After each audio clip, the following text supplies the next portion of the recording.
Morning, folks. How are we doing? Hello, welcome to the stream. Welcome to the Christmas Eve watch along. How are we all doing? Hello to everyone who was here early. Hello, C, Unlimited Gamerworks, Travis, Maze, Krakala, The Warpler, Random Comment, Annie, Sailor, Occam, Ben, The Opal, Slate. How are we all doing, guys? So yeah, sorry again for last night. I wasn't feeling the best. I'm still not feeling 100%, honestly. But, you know, it's Christmas Eve. It's time for miracles, so maybe this stream will go off without a hitch and it'll be a miracle. Who knows, guys? This one should be a relatively quick one because I obviously have things, you know, early on tomorrow morning. So I can't stay up super late hanging out with you, even though obviously I would love to.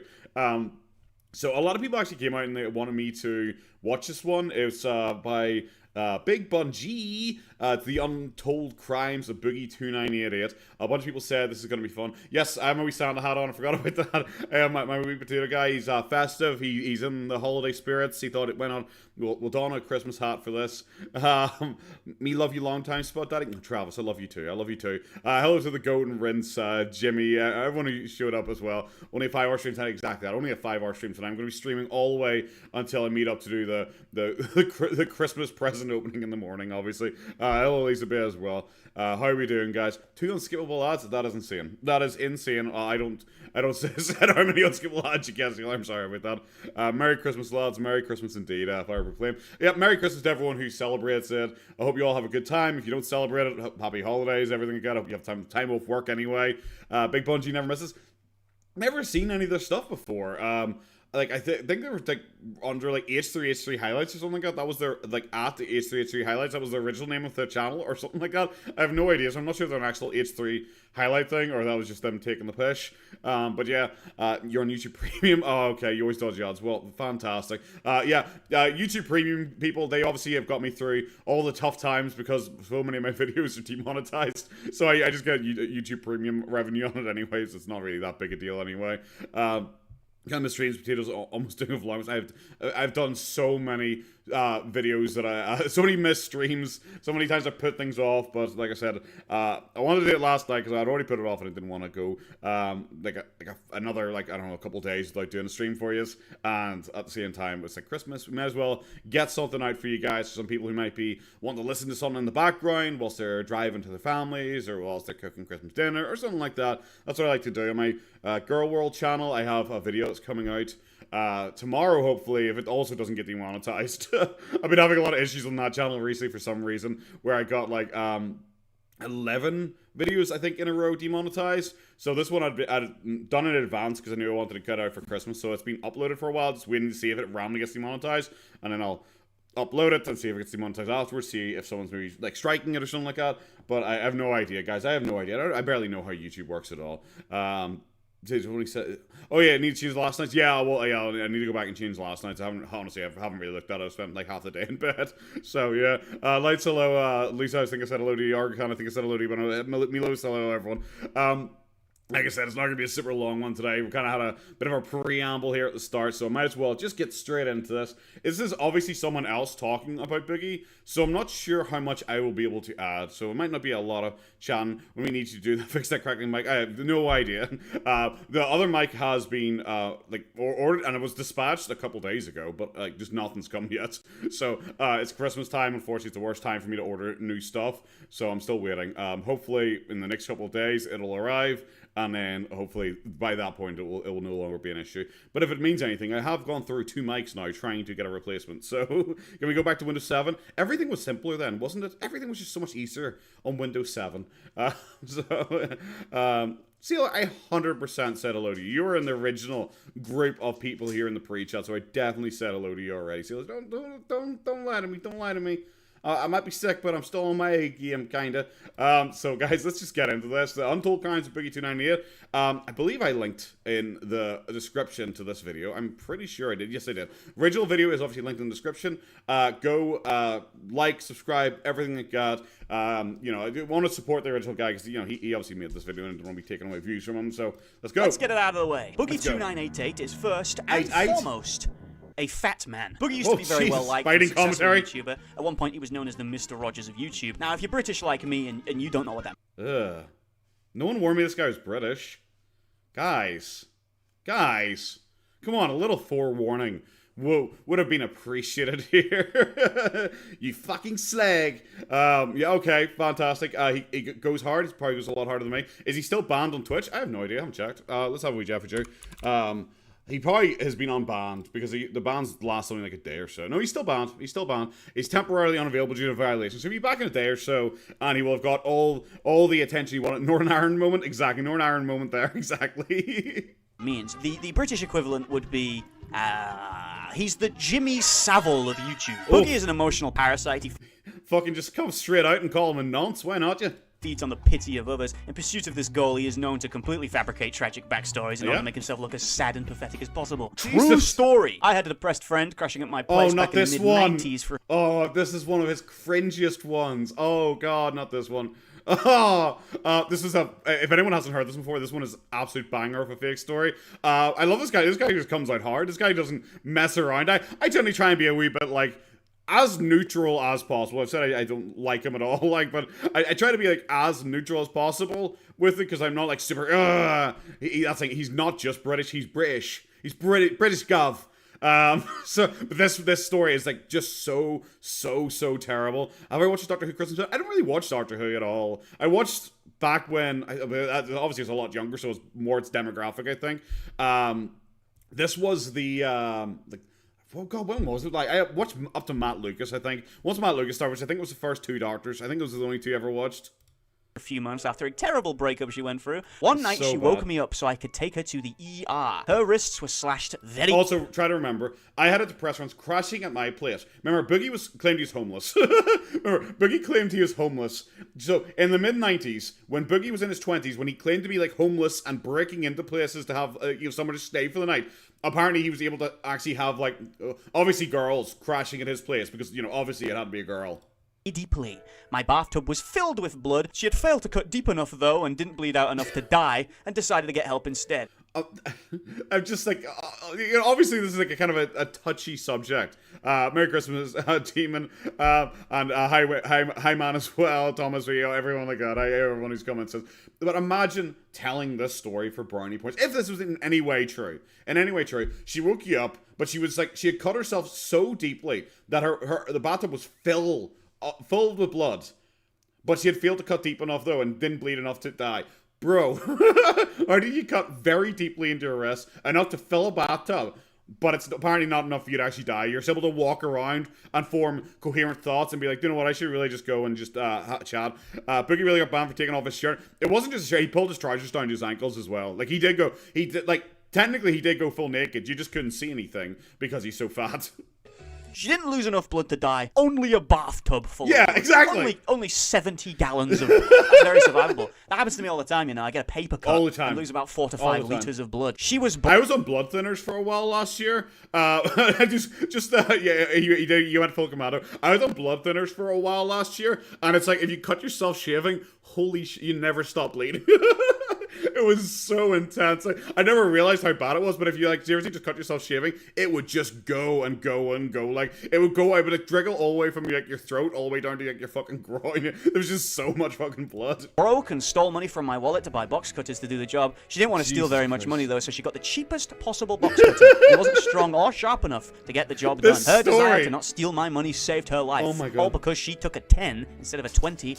Imagine, okay, I'm pretty sure you could get a box cutter for $10. I'm pretty sure that's not too insane, but a box cutter. Imagine a box cutter not being able to cut into... Me just talking about this, I'm sure this is never going to get monetized, but imagine a box cutter. It was like, unfortunately the box cutter was unable to penetrate her skin. It wasn't able to cut deep, even though it was deep enough, it was obviously pissing blood everywhere, but it wasn't able to cut enough for her to bleed to death. Because she's such a good person, she decided not to steal my money. Boogie, the person who was homeless and didn't have any money, was living off disability at the time. That guy, that he was able to, he had the money in his wallet. That this woman, who after a breakup apparently didn't have any money. I don't know that's how breakups work. Your bank account just doesn't vanish at the same time. So she probably would still have had money, Boogie. I don't know why you think. I think maybe this is just Boogie's incelness. Maybe Boogie seems to think women can't earn money. Boogie seems to think that women only get married so they can steal half your property in the divorce. Boogie has said that pretty much. So maybe that's what it is. Maybe he's like, oh, well, she's a woman. Obviously, she didn't have any money. out of my wallet. A box cutter worth $10 can't cut skin. Some would say that was a crippling design flaw. A lot of people don't believe this story because it's, obviously not true. So he starts going to people's Twitter DMs and calling them stalkers and bullies for not believing the story of when a woman lost. I mean, why you gotta make fun of my friend's suicide? Oh no, I haven't seen these. Oh, I've seen the story, but I haven't seen these. Why you gotta make fun of my friend's suicide attempt? Oh, that's so embarrassing.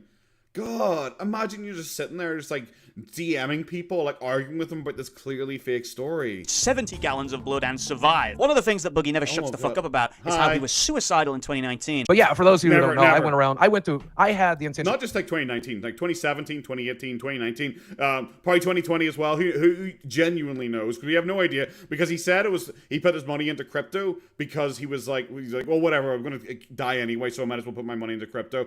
But like that was in like 2020 or like even up to 2021 because he's so inconsistent with the dates and times that he put it in. So like apparently it was a 5-year range. Like Boogie was like the most like, I'll kill myself tomorrow kind of suicidal person. Killing myself on my birthday of July 24th, 2019. That expression organized a call. There's nothing I like more than Turkey Tom's expression where he's just sitting back like, Yep, okay. Boogie was the first responder on that day. He saved the poor LGBT plus who he was dating. Like he probably wouldn't date an LGBT plus person if we're all being honest with ourselves. He would only date 19-year-old straight ginger tiny girls. That's the one feature he will date. Been a while since I actually had an upbeat potato. Yeah, well, I wasn't. Has it been? I don't know. Maybe just the ridiculousness of that story has like lit a fire under my arse. Bunch of big YouTubers to try and give Boogie an intervention, but eventually most of the people he told came to realize he was just fucking with them. He wasn't actually going to do it. I put together a group chat of 50 YouTubers. What was this podcast called? It was like Colossal's Crazy. Was that the guy who's in it? I remember this podcast. I remember Keemstar going off this. I saw this, I don't know, a year ago back when I started my channel. This is one of the random podcast clips I saw. YouTubers. I'm talking we filled it to the max. Think of the biggest YouTubers in the platform. They were in there. Khan was in there. Chad was in there. Oh, yeah. And our whole goal was to stop Boogie from killing himself. All right, we can't leave that in. Why? That's embarrassing. It's public. Boogie made it public. All right, of course he did. Okay? Yeah. It's totally fine. He told everyone over the summer. This last summer, 2019, he was going to kill himself. So we decided that we would save him. Every single one of them. Just imagine. Like, no wonder he enjoys it so much. Imagine you're getting, like, phone calls from, like, okay, Keemstar is saying the biggest YouTubers and then names these two guys. Like, so obviously, a bit exaggerated. But, like, Boogie must have been sitting on the other end of that fucking, like, phone, just slowly pulling himself off to the amount of attention he was getting. Us took time out of our days. Cold ones, that's it. Thank you, Travis. My time, the time out of my day was... Don't listen to these retards in the group chat. Go see a therapist, you fat prick. Regardless, we spent hours and hours talking to him.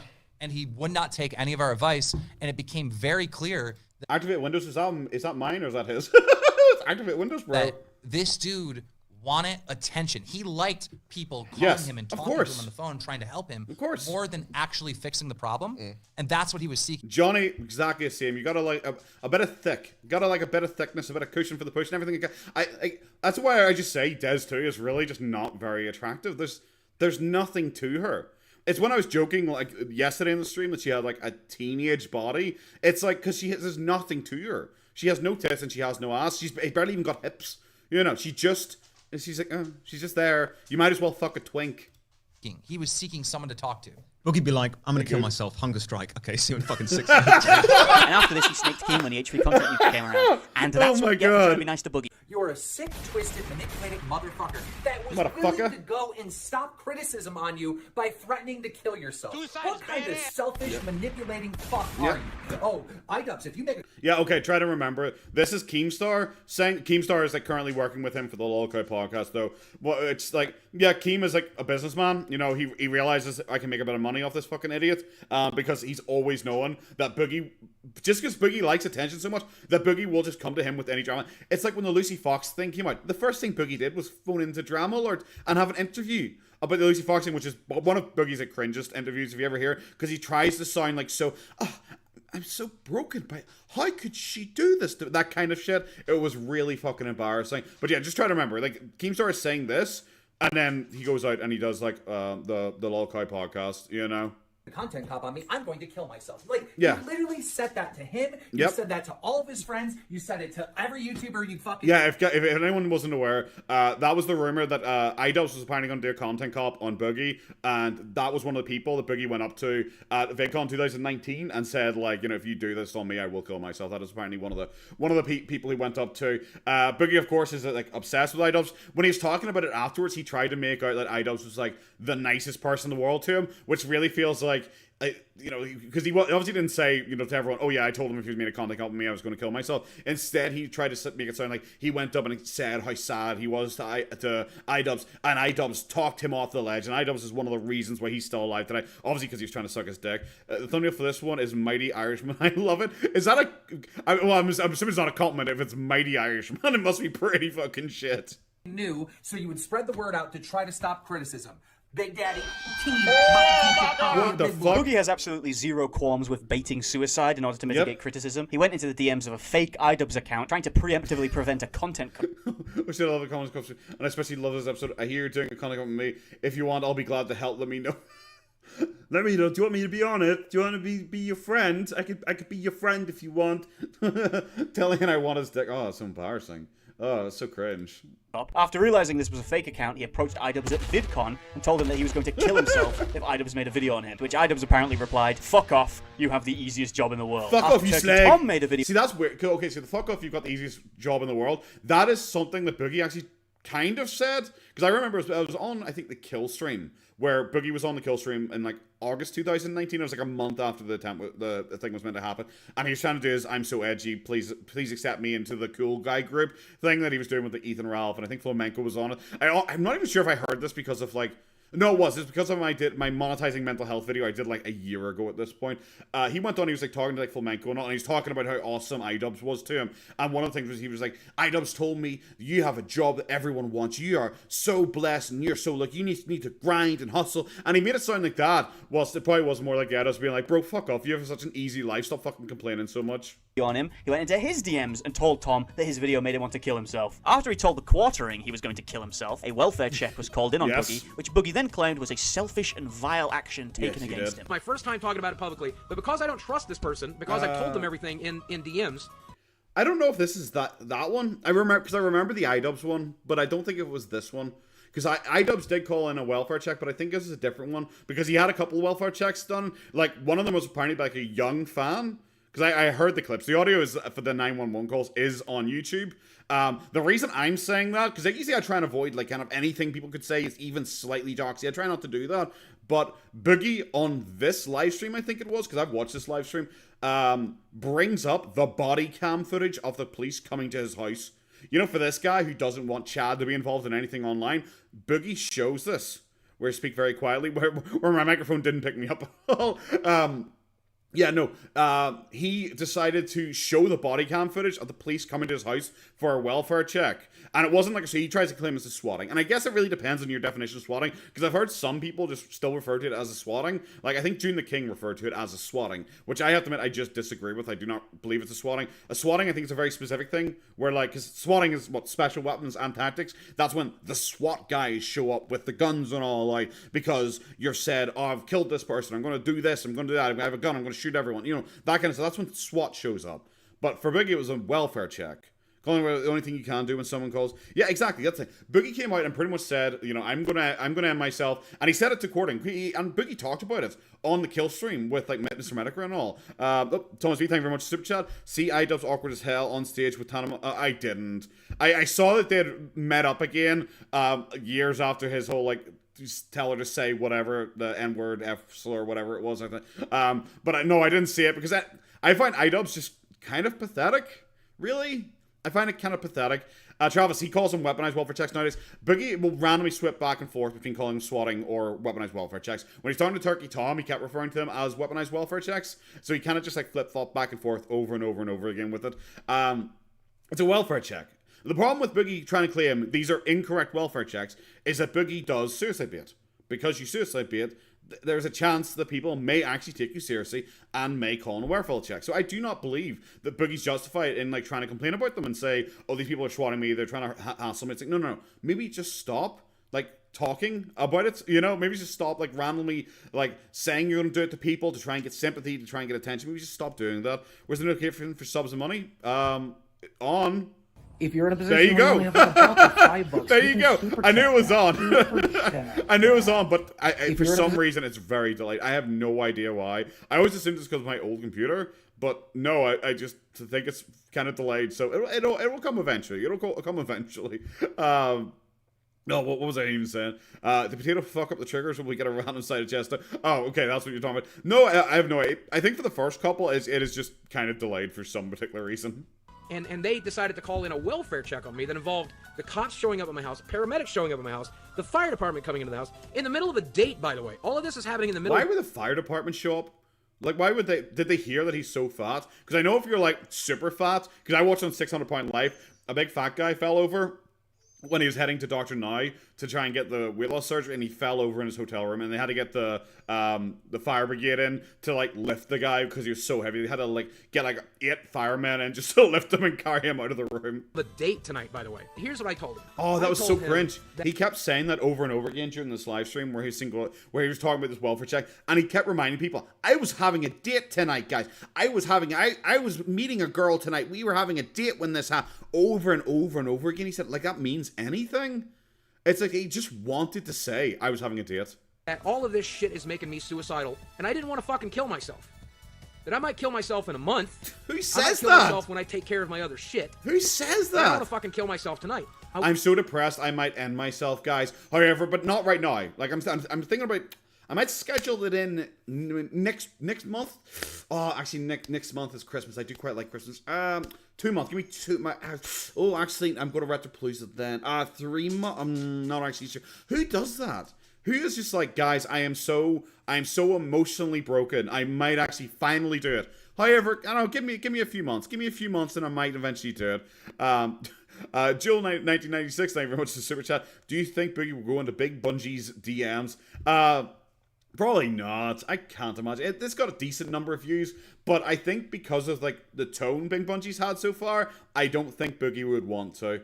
Because it's like, he's never slipped into my DMs. But to be fair, I've always made it clear that, you know, I would be opposed to speaking to him whatsoever. But I think he knows, like, I don't think he's ever tried to speak to Sunny V2 directly. You know, I think he knows based on the tone of people if his manipulation is going to work. And when Big Bunjee sounds like this, I think he knows full well he will not get far with Big Bunjee. I want to do it on my terms. I want to do it on my time. But the shit that I'm dealing with is making me fucking suicidal. Definitely. And so, please just leave me alone. Please, I tried to convince you. I tried to show you. Please just leave me alone. This suicide story is what Boogie uses to justify every terrible life decision he made back in 2019.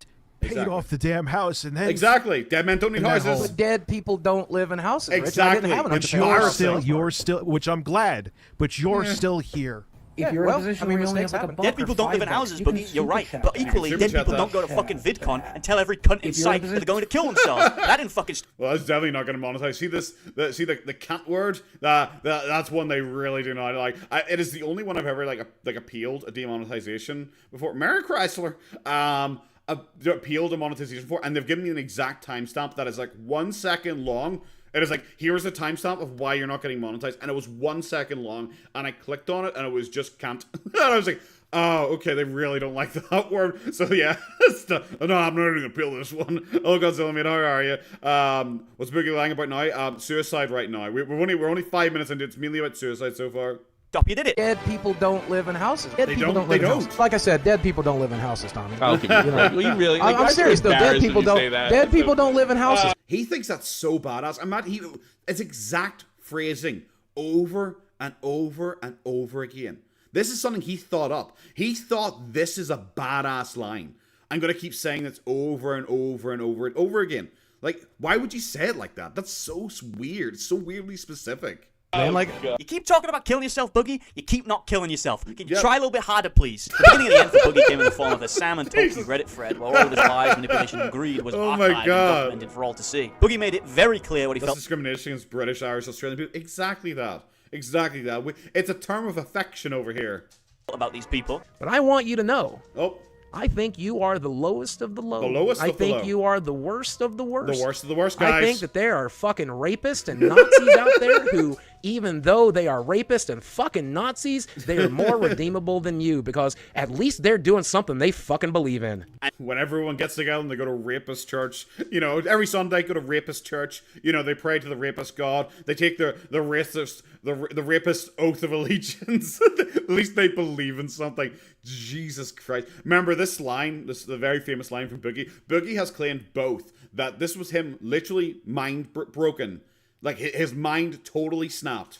And he didn't even know what he was saying. He had disassociated entirely, guys. And it's why he had to take the break from YouTube, even though obviously he didn't actually take a break from YouTube. He just uploaded slightly less than usual. But he also claimed that this was a clear joke and people didn't get it. And also he then went on Twitter afterwards and reconfirmed it. However, said it's not about the majority of people, it's only about a couple of people. And to be fair to him, this guy makes Boogie, like, man, look like a Boogie fan. Exactly. That's the thing I've always said. I am not the harshest person in regards to in a rip we trust. Stand for your oath of allegiance. I can't even remember the American Pledge of Allegiance. I'm sorry, guys. There is a case to be made that Redditors are worse than rapists. He also claimed that he would rather be raped and abused than criticized on Reddit. Boogie then uses his default strategy I remember him doing that, sorry for him. So he DMs people involved with this thread and tells... Jesus Christ. Is this going to be the FBI friend? Since I'm taking your advice, take mine. Get away from that hive mind. They are sad, scary, dangerous people. Dangerous spelled incorrectly. They have swatted me. Swatted is not really spelled like that, but okay. Attempt to destroy my livelihood. They bombard my fans and sponsors with hatred. They have done awful, terrible things. They lie to you and tell you that they want the best, but then do the worst. If they wanted the best, they'd leave me alone, trust me. But I've been swatted twice this month already. They letter bombed 2 sponsors already. They contacted a friend of mine on Facebook and tried to convince her to stop being my friend because she was a female, and I am a rapist. I shit you not. Don't feed these people, please. Haber probably doesn't know he's helping people do all this, so I forgive him. But he hates Haberdasher. Haberdasher is one he will randomly bring up like years later. He remembers Haberdasher by name. That Reddit has been harassing him. We the rapists pledge our flag to the United States of rapedom. Relentlessly, and he's been swatted multiple times in the month of December. Oh my People God. then checked the Fettyville Public Police records, which was something that Boogie Hey, hadn't April. thought of. So he comes up with a genius lie. Oh, The it's FBI embarrassing. had told him to get I love the involved. FBI. I have a friend who works for the FBI, and I asked him how to deal with the online harassment that I get from a certain subreddit, from Kiwi farms, from places like you that. mentioned Kiwi farms. And he told me the only way to fight that stuff back is to expose those people for what they really are. And he claims that he and the My friend in the FBI told me to troll the trolls. Just imagine. Just actually imagine. As I Survivor said, he'd prefer to be essayed again than be told. Yes, that is something that Boogie has directly claimed. And he says you can't argue against him because he's actually experienced it. So he knows personally how he feels about it. Oh, God, thank you very much for the super chat. Technically, Boogie unalived himself in his house. He would live in that house until Backwoods Twiggy or Chad found him. Yeah, but then how are they going to lift him out of the house?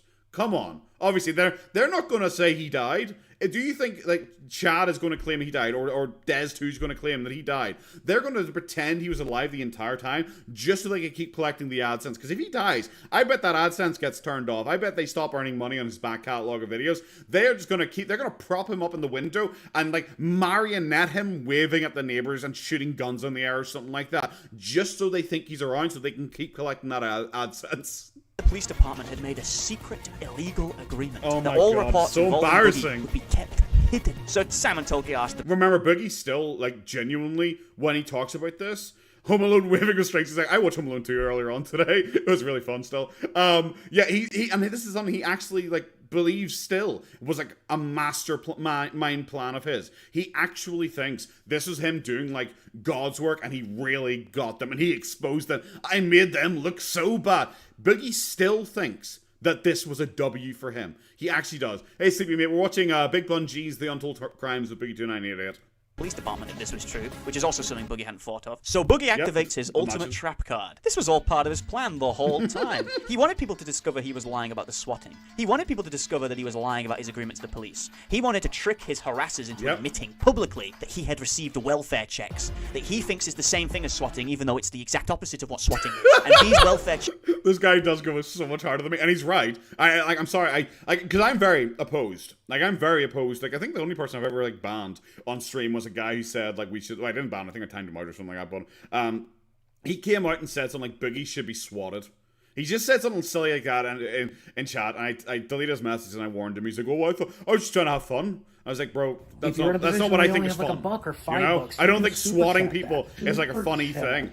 But so like when I'm very opposed to that. When I say swatting is not the same as welfare checks, I think you should know I'm being genuine about it. Like welfare checks are not swatting, especially if you are someone who keeps saying you're going to fucking kill yourself. Checks were made with malicious, evil intent by these harassers. Oh yeah, not by the hundreds of people that he told he was going to kill himself. This also failed. I actually got around the sex bots because you put it on subscriber only mod. Sex bots don't subscribe to you. That's why all my things on subscriber only for chatting. Why you need to be a subscriber for 5 minutes, because sex bots won't subscribe to you, so you never have to deal with them again.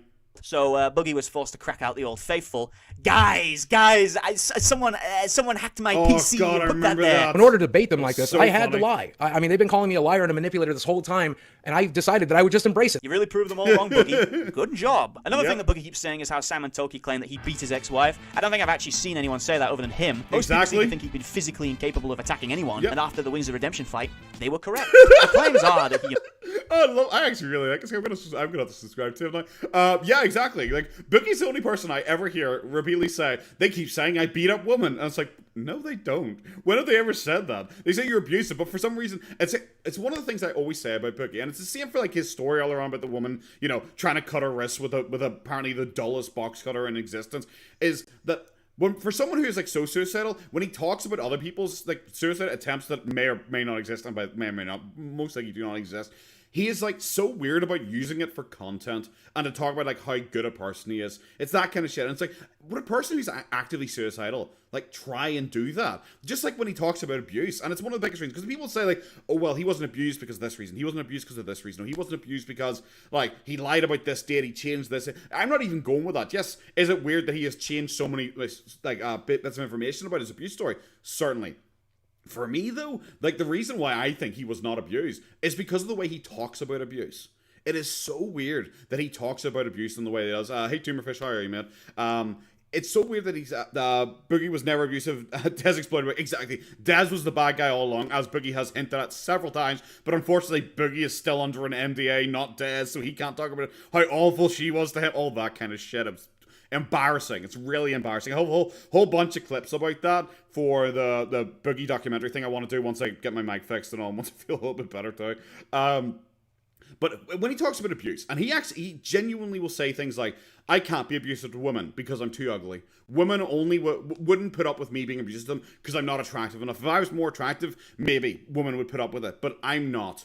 So they wouldn't let me abuse them. He also claims, I can't be abusive to Des too because she could leave anytime she wants. That is genuinely something Boogie said.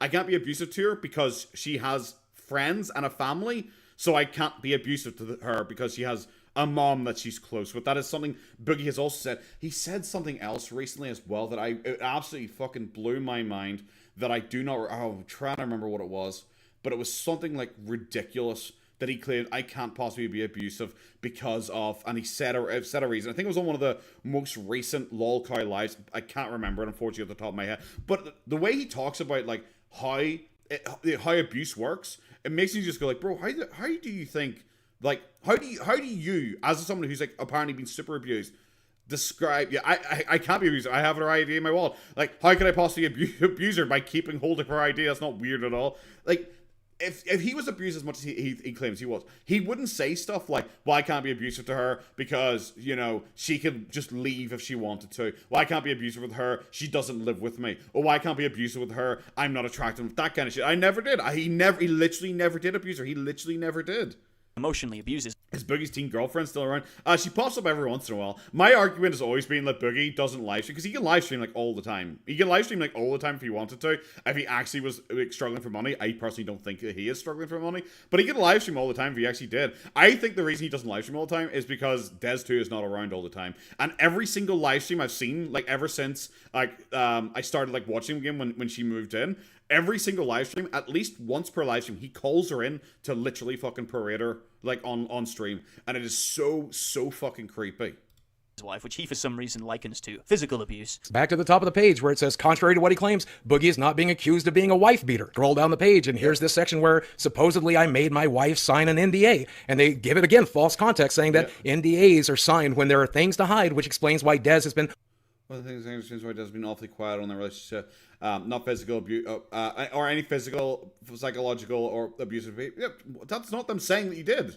Awfully quiet on the relationship or any psychological, not physical abusive behavior towards her. And yes, I get that you're saying not a wife beater, but you're still accusing me of being emotionally abusive or any other type of abuse. You're being hypocritical. You can't. You're being hypocritical by saying that I'm not a wife beater, but you're saying that I may be like emotionally or psychologically abusive. But what? How the fuck? That's not what? That's not. They're not the same thing. Oh, well, you're being a hypocrite by saying that by not saying that I'm a wife beater, but saying I'm emotionally abusive. That's hypocritical. What? What the fuck? What? That's such a baffling statement. I was waiting to see where he went with that. I was waiting for him to say they're saying not physical, but it's a wink, wink, nudge, nudge thing. I was waiting for him to try and claim something like that. I wasn't letting him actually I wasn't actually thinking that was like a real thing. Like, what? Letting yourself be abused by Boogie is equivalent of letting the local homeless drug addict abuse you? Exactly. Well, that is genuinely what Boogie thinks. Boogie thinks I am like too low on the totem pole to be capable of abusing someone. And it is fucking nonsense. Trust those types of hypocrites. We're talking about a man who stated that his wife had to walk on eggshells around him. Yep. We were in a loop in which my anxiety was so bad that she was kind of walking on eggshells all the time. Yep. The way she reacted to my anxiety was very frequently with fight or flight. So I would become anxious over something. And when I become anxious, I'd become a little angry. I'd become a little edgy. And also once accidentally... That is so funny that I saw that clip, because I haven't even watched the H3 ones for the Boogie documentary breakdown thing I was going to do. They're still on my list. Because I have like videos of Boogie saying that I'm a very anxious person and my wife is one of the angriest people I have ever met. And I was always scared of her going off on me, because of course Boogie has to make it his wife's fault. You know, he has to make it seem like it was his wife's fault that he was so anxious. He was like cowering in the corner, scared of the original Des doing something because she was such an angry person. But here he is, how he says he's an anxious person who reacts with anger. Revealed that he was screaming to her face that he wished she was dead. Was me and my wife's relationship perfect? No. Did we argue from time to time? Yes. I think most couples do. Did I ever stand and scream in her face about fucking, tell her I wish she was fucking dead? Or, I don't know. I don't know if the abuse claims are that ridiculous. Did I ever do that? I don't know. What? He allegedly made her sign an NDA as part of their divorce, which in my mind is very strange. See, the biggest problem is people keep flicking back and forth between NDA and as an NDC, which is like another form of NDA. Because most people think of like NDA as a non-disclosure agreement, which is like a business thing. But apparently, like a lot of people are referring to like a non-disparagement clause, an NDC, or a non-disparagement agreement, which is what people think. Because he keeps getting like confirming she never signed a non-disclosure agreement. He keeps confirming stuff like that. But it's like, well, no, it's more likely people are referring to a non-disparagement clause or non-disparagement agreement where she can't come out and publicly insult him, which I'm not sure if this guy goes into, but Boogie's been back and forth on it repeatedly where he claims, yes, we did it, we both did it as part of our mediation. That's very standard in divorces, which I don't think is very standard in divorces, but whatever. He said both of them signed it. Then he claimed that he thinks she signed it. Then he claims she never signed it. Then he claims that they both did sign it, but it ended once they got the divorce finalized. Then he claimed, well, we both signed it, but it ended for her when she got the divorce signed, but it hasn't ended for him, and he's still under it.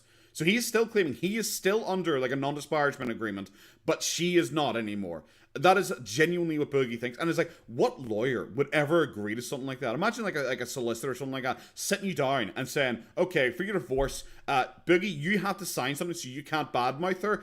She can badmouth you all you want. No lawyer would ever say, yeah, I think that's good deals. Boogie, you should sign that. As your legal representative, I think you should sign that. Why would anyone agree to that? Why would anyone agree to like a one-sided like non-disparagement clause? I'm gonna be. There's only so much I'm allowed to say because in my mediation there's like a non-disparage clause which I asked for that she didn't ask for. I asked for. But NDC, that's it. I don't want to be non-disparage clause. See, that's what I said. It's an NDC. Boogie often goes for there's no NDA. But what I think people got confused with is a non-disparagement agreement, but it's an NDC. It's a non-disparagement clause. Like I think that's what most people got confused about.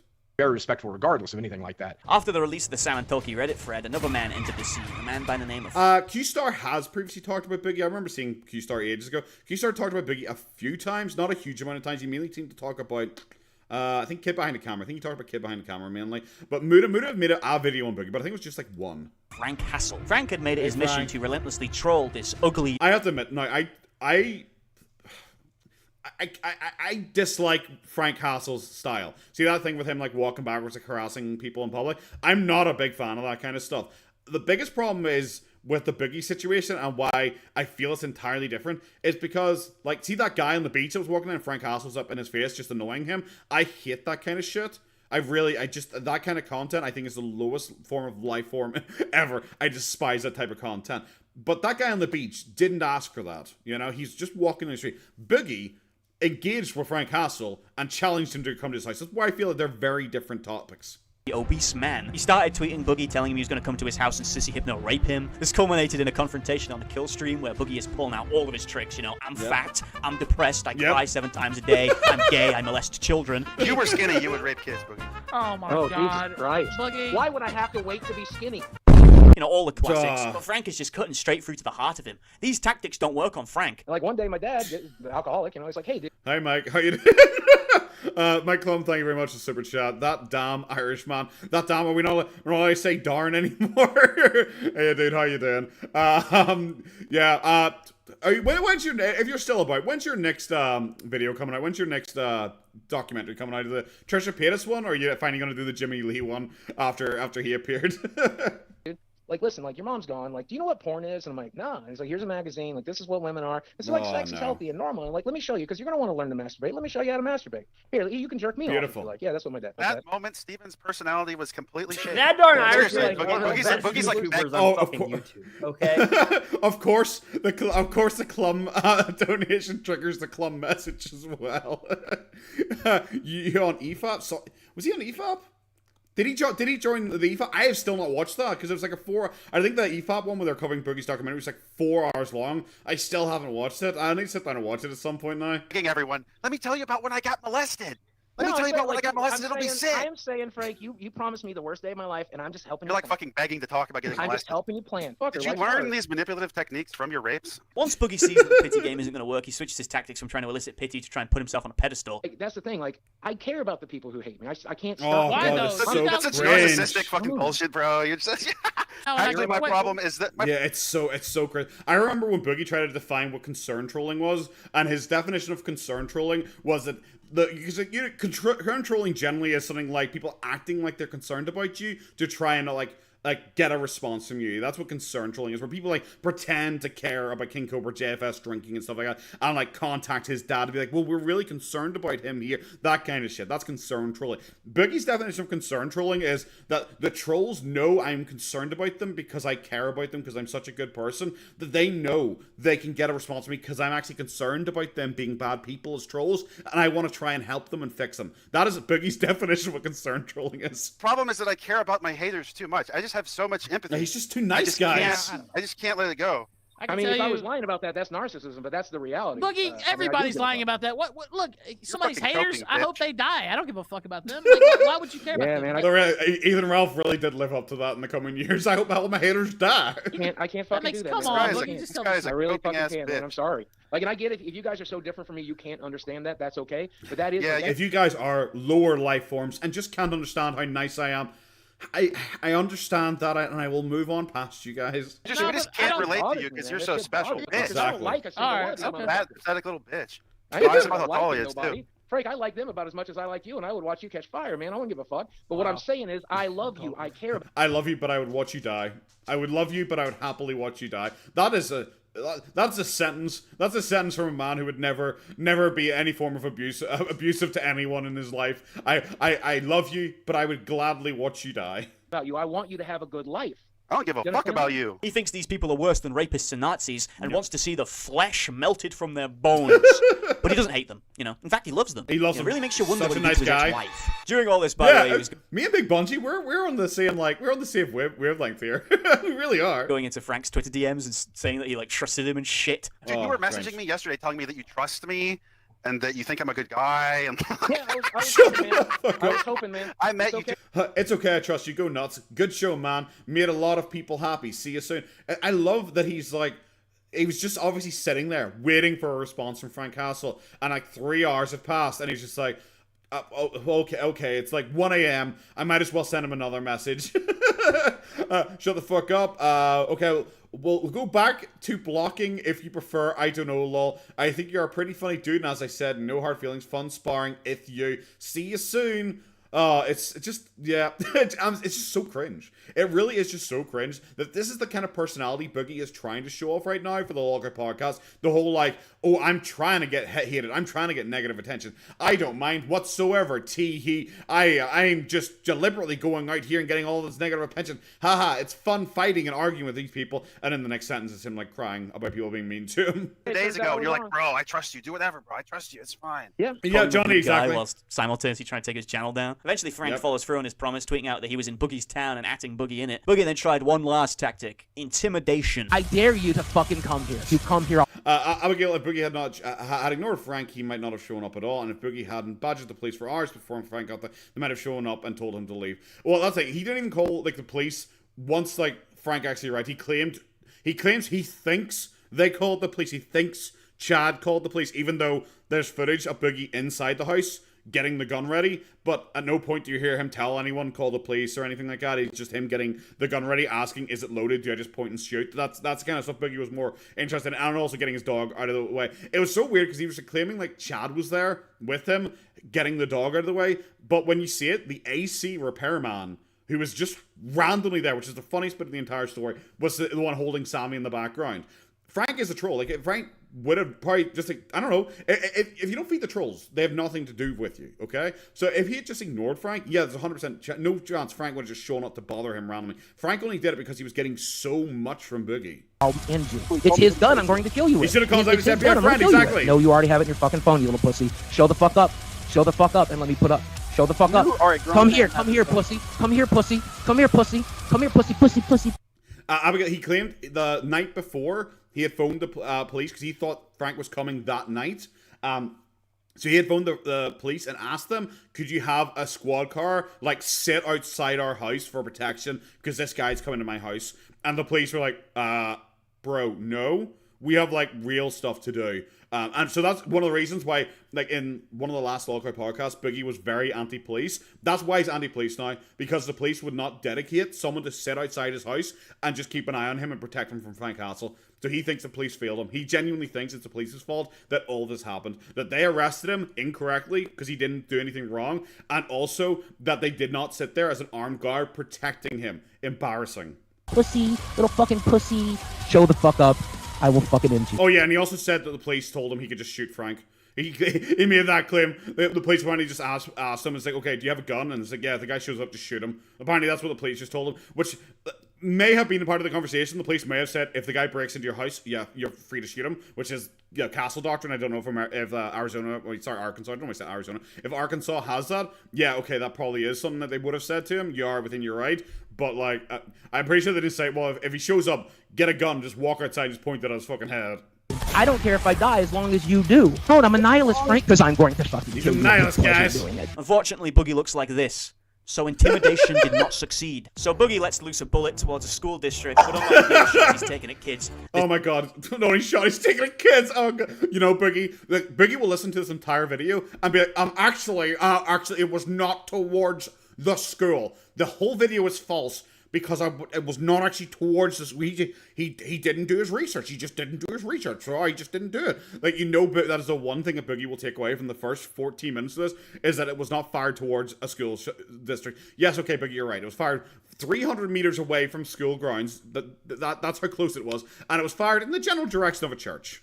This one was not blank. Gets arrested, has to pay $27,000 in lawyer fees, stay out of jail, and subsequently gets Frank's channel taken down, although he denies this, despite it obviously being him. To this day, Boogie still brings us up to play the victim. Constantly. Even though all of this was caused solely by him. Even Wings of Redemption thinks he's a bitch. Like, Boogie, you yourself made the Frank Castle thing worse. I spent $29,000 to stay out of jail and I'm a felon. It was pretty fucking bad. Oh, your own mistake. One of the people who's been hyper... Exactly. It's for his mistake. 300 meters? Yeah, I believe it was 300 meters. I have the picture up, but I don't know if it was redacted or not. Because someone posted up on the Kiwi Farms like a bird's eye view, like with like a line drawn to the school grounds, and I think it was 300 meters. critical of Boogie is Mutahar. Oh god, yeah, that was one thing he said, because even during his response to the documentary, he watched it on live stream, and during the aerial drone shot, he stopped and was like, okay guys, now, this is one thing that always annoys me, is when people are trying to make things worse, because yes, I was so silly and dumb for doing the Frank Castle thing, and shooting that gun, I'm so silly and so dumb, even though it was totally justified, by the way, guys.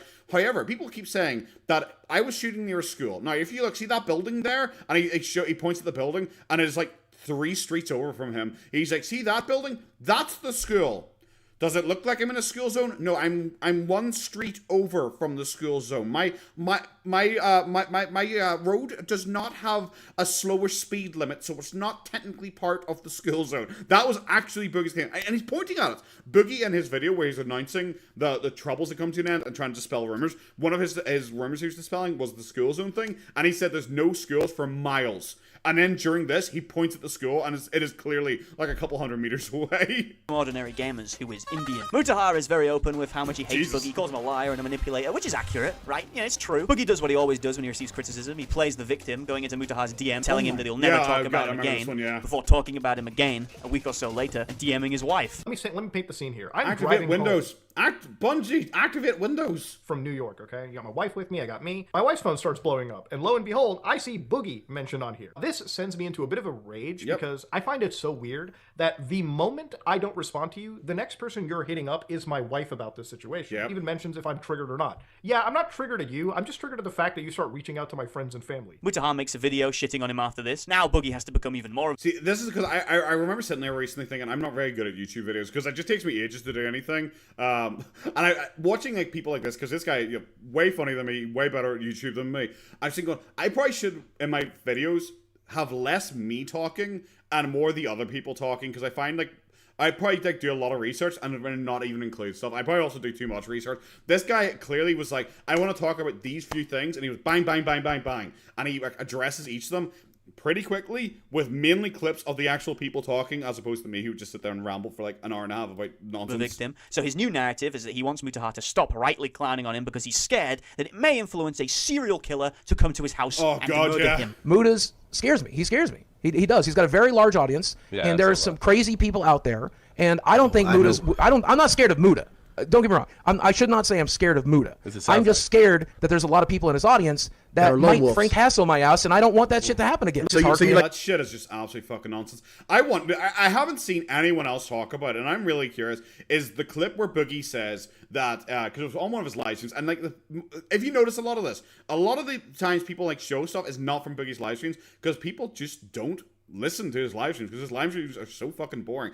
But there's a bit where he's talking about the documentary where he said it was filmed, that when he went and like filmed with his friend trying to get him to buy cards from him, that really like fake shit, he claimed that another part filmed with that guy was that he was trying to get a job from that guy, and that guy said, Boogie would love to hire you, we have lots of jobs that you can do, but we can't because people might call in bomb threats, people will harass our business constantly until we have to close down, and someone might come and shoot up the place. Boogie claimed that one of his trolls will shoot up his local game store if Boogie works there. That's what Boogie can. Boogie genuinely does believe this. Also, guys, even though he said that was filmed for the documentary, Mike Clum, if you're still here, confirm if that is true or not, that there's actual footage of his friend saying that. Because Boogie says that there's actual footage of it. Suspiciously, he never released that in his extended director's cuts thing, which would be like handy for him to show why he can't get a job. I picture like somebody with like a shrine to Mutahar in their closet. So as soon as he says, "Oh, I hate Boogie," let me get the AK up. No, what I picture is the same thing I pictured like when Sniper Wolf fucking docs Jack's film. So the same thing. Yeah, Chad, exactly. Like Muda's fans, Muda like talks about like crypto schemes and scams and like viruses and stuff like that. I don't see Muda's fans as being like hardcore gun nuts who are going to go out and like assassinate people. It's not like like is it Oompaville? Oompaville is like Muda's friend. He does like the Ordinary podcast. Like he's a gun nut. Like maybe you can say, okay, he's a gun nut. He might have gun nut like friends or something like that. But when you're sitting there talking about like Muda's just like a chill guy. I picture. What happened to Jack's film? Not a damn thing. No, but listen. Right. They're talking about a LOL crowd live in person. Boogie said they need so much. Did they actually say that? That's embarrassing. Remember Boogie made that story where that guy showed up and confronted him at his live stream, not his live stream, at his panel at like Retropalooza, like one of the few Retropaloozas that mysteriously never had a video uploaded, because most of his like live panels, they're uploaded to YouTube either by him or by a fan. Suspiciously, this one wasn't, and Boogie uploaded just a tiny amount of it that was very clearly edited to try and make Boogie look good. And it was for like some troll Rami showed up and just said that Boogie beats his wife. It was something random like that. Like I said, earlier on we mentioned this is a claim that no one really makes about Boogie. Boogie's the one who always makes that. So, but some guy randomly showed up and claimed at Boogie's panel, "You beat your wife." And then that guy never appeared on Kiwi Farms, on 4chan, Reddit, anywhere. He never appeared to like gloat about it or show anything like that. You know, which is kind of weird because you think if a troll was doing that, they want attention. That's what trolls do. If a troll does something in public, it's because they want attention from it. But suspiciously, they didn't. And Boogie told the whole story, and he said at the end he had to get escort to like security to escort him out, and also to search him to make sure there was no weapons on him because Boogie was scared the guy might try and kill him. And then Boogie then was a gentleman and said, "Hey, here, my friend, would you like to phone my ex-wife?" And he literally offered to let the guy phone his ex-wife there and then to confirm with Dez if he had beaten her. That's actually what Boogie claimed. So, like, apart from me just thinking that the story in general is fake because it's so fucking cringe, and like I said, no one took credit for it, it's false flag operation, exactly, Travis. So that's what I'm thinking. It is so weird, and it is so specific what Boogie wants and what Boogie thinks his trolls are like, and then no one came forward for it. Don't buy it. Yumoya, hey, happy Christmas. Yet, he's got to live the rest of his life in that house, or he's probably going to move. He's obviously saying this because the SS Sniper Wolf shit just happened, and he's trying to use that situation to make himself look like a victim. He's trying to use someone else's doxing story to make himself a victim, which is fairly typical. Boogie likes to virtue signal a lot. However, like most virtue signalers, he's not very consistent on any of his beliefs. This is a man who claims that misgendering someone should be met with jail time, but also used to rapid-fire faggot on 4chan. And also misgenders Chris Chan. He also misgendered Chris Chan numerous times on the Lolcow podcast. Never call a homosexual the F word. Never in a million years would I call a homosexual an F word. Never. But would I use the term old fag or new fag on 4chan? Of course I would. Why? When Turkey Tom made a video on him, Boogie decided to bring up Discord logs of Tom saying the N-word when he was 14 and use that to call him a racist. The other day you called me like a racist on Twitter. You claimed that I lied. Oh yeah, you definitely said some racist shit, and you yeah. But you have too. Yeah. Yeah, like, especially if you look at, like, Boogie's old, like, porn blog, where he was saying, like, black women smell like horses and shit like that. He would randomly just, like, shit on, like, black women all the time. But then when he got called out for it, he said, "Oh, well, my porn blog was so big, I hired Indians to do the writing for it, and their grasp of English wasn't very good." It was something nonsense like that was his argument. Even though it's like, Boogie, when was your porn blog ever so big you needed to outsource to India to write your posts for you? Like, what the fuck are you talking about? That's why I went to London and risked my life. Because you said racist. It was racist. Nosvander, you are 100% correct. Boogie going after Mutah's wife is such a creeper move, and he should be put on notice for it. Exactly that. That is, remember, this is Boogie who says, "I would never be abusive to a woman. I am not abusive in any way. How could I be abusive to a woman? You guys should be so proud of me that I've never been abusive to a woman." But when he has an argument with a man, the first thing he does is contact the man's wife. Like, imagine. Like, who would do that? What man would do that? What man would randomly start, like, trying to, like, talk to or, like, intimidate the wife, like, randomly after all that? Well, it just doesn't make any sense. Like, that's not how men think. I don't want to be, like, one of those, like, all men are the same. I don't want to do that kind of shit. But, like, Red Balls, happy Christmas, have a good one. So I don't want to say all men are the same, but what man sits there and goes, like, I'm having an argument with that guy, I'll start arguing with his girlfriend or his wife instead? Like, that's so creepy. That's not how men think, but that's how Boogie thinks. Like, Boogie is the type of person who is likely going to be abusive to women. If his idea of, like, well, I'm having an argument with the guy, I'm going to go, like, fucking bitch at his wife. But you said racist stuff too. I think it's ridiculous for you to call me racist when I have people from other Boogie accounts combing through your old internet to find you saying, "Are you racist?" That's out of curiosity. Are you racist? I love he just does not. I love he just does not answer that. When Turkey Dom's is like, "Well, I've got all the stuff in you." Well, are you racist?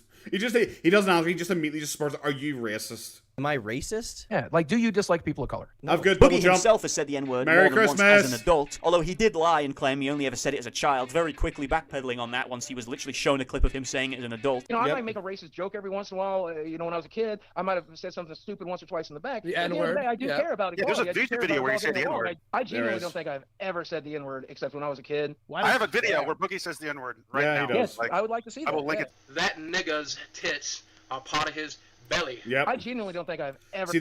I always like remember that one because in particular with that one, I always thought that okay, well that seems to be taken out of context because Boogie is like quoting someone. So when he says that, N-words, tits are bigger than his belly, whatever it was, he was reading out a comment that he had received. So it's like, okay, well, it depends how upset you want to be that he is quoting someone else saying that. Like, I think if he was quoting someone, it's not that big a deal, really. But he then said, and yes, I know I can say, and he says it again, even though I'm white. He says something like that, where he says it again after he's not reading out the guy's comment. So it's like, okay, well, he's not really taking out of context there. He did actually say it, Admittedly, it was like 2007, 2008, so it was a fair while ago. Never said the N-word except when I was a kid. Niggas. And I know. Are we doing racism now, Father? Is it the Chinese we hate? I love that scene. I love that scene, especially when it ends with Father Ted with the little black mark in the window and he looks like he's Hitler giving a speech when the Chinese show up. That I could say will be a niggas. And white, but this fucking lying. Oh, thanks. I didn't even need to explain it. They literally showed the rest of the clip. Never mind. Thanks. Bitch. Honestly, God, Frank, I don't think I've ever fucking said it in the last decade. First off, I don't know if he said this. Decade.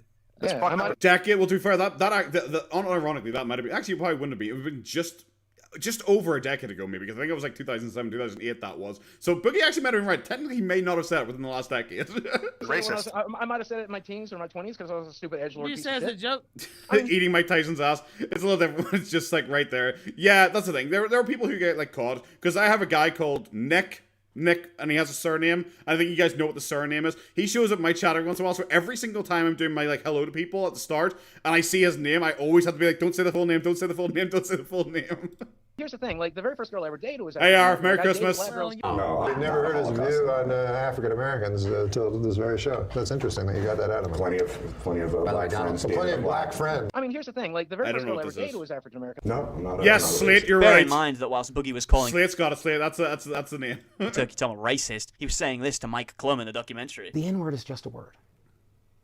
If you guys left and these cameras weren't rolling and I was sitting here alone in the dark and I said the N-word, there's no magic power. My favorite thing is, because I've seen this clip so many times nowadays, Weeb Abu, he is not spiritually black. That's terrible of you to say. He is Native American. Do not remember. He is Native American. That's why he's able to go and hang out with his shaman friend. But I've seen this clip so many times that it's just like background noise to me. Now all I do is I watch his like tit on his belly, and every once in a while he moves, you see a full ripple effect going on. It's like a part of The Simpsons. To it? So say it. After his divorce, Boogie decided that he was done with the Arkansas rates, like his ugly fucking dog of a wife, and he was now exclusively going after LA 10s. LA 10s, boy! Sure. But they were like Arkansas 8s. That girl's got a thick thigh. Those two could never surmount to that thick a thigh, boys. Like that darn Irishman stream, best way to spend. Noche buena. Did I say that in any way? Noche buena. There you go. I'm going to say that and hope that was no way offensive. Well, I hope you have a good time. I haven't built Lego in such a long time. Lego's just never really been my thing. I make fun of Amberlyn Reid occasionally, but I've always been like, she's fine. She's absolutely fine if she plays like Lego. I don't really mind that shit. People can have fun with that. So he got banned on Twitter right now only. Yeah, we saw he got banned on Twitter. This, in my opinion, it's publicity stunt by Boogie. Boogie knew he'd get banned for that. The bans are only like 2 days long, so it doesn't really make any difference. So yeah, 100%. I think it. I think Boogie just doing that delivery. Primer, wait for the effect of McDonald's. You think on Des too? I don't know if she'll get like thick fat. Like she might just get fat. There's a bit difference between like a girl with like whitish hips and like big thighs, but big thighs in like a nice way, as opposed to like a fat girl.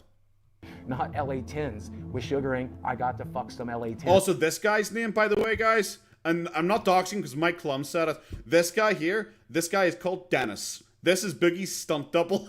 I'm not even kidding. Mike Klum confirmed that Boogie had a stunt double and his name's Dennis. So this is Dennis here, guys. Say hello to Dennis. And I think that's cool.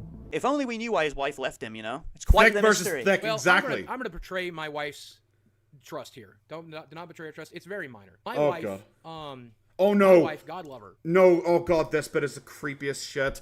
Oh, this is so fuck. I don't know if anyone's the way I speak Spanish is that everybody thinks sriracha is spicy. Sriracha is spicy. It's super spicy. Dennis got a pretty sweet gig. He did. He really. Not this clip. Moya knows what this clip is. This clip is one of the worst I have ever seen of Boogie.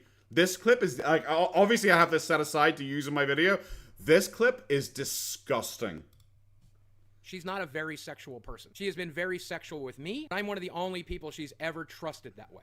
Her other men that she's been with, it's just not a thing she's that into. Uh-oh, I got a text. I bet I'm in trouble. Yep. Sorry, period. I'm having a lot of trouble with this stuff. Well, now my wife heard what I was talking about. So she's furious. Yep. Yeah, I knew I shouldn't have said anything, but at the end of the day, I don't know what I'm supposed to do here, you know? Like... Yep, and there's victim mode. What I'm supposed to do here. I'm here all alone, and I'm fucking dying inside, and I'm in a lot of pain, and I don't have anybody to talk to, and you guys keep asking, and I'm trying real hard not to talk about it. In pursuit of this conquest... Okay, so I was just letting that one play. Okay, that was during the divorce stream, and it was during the second divorce stream.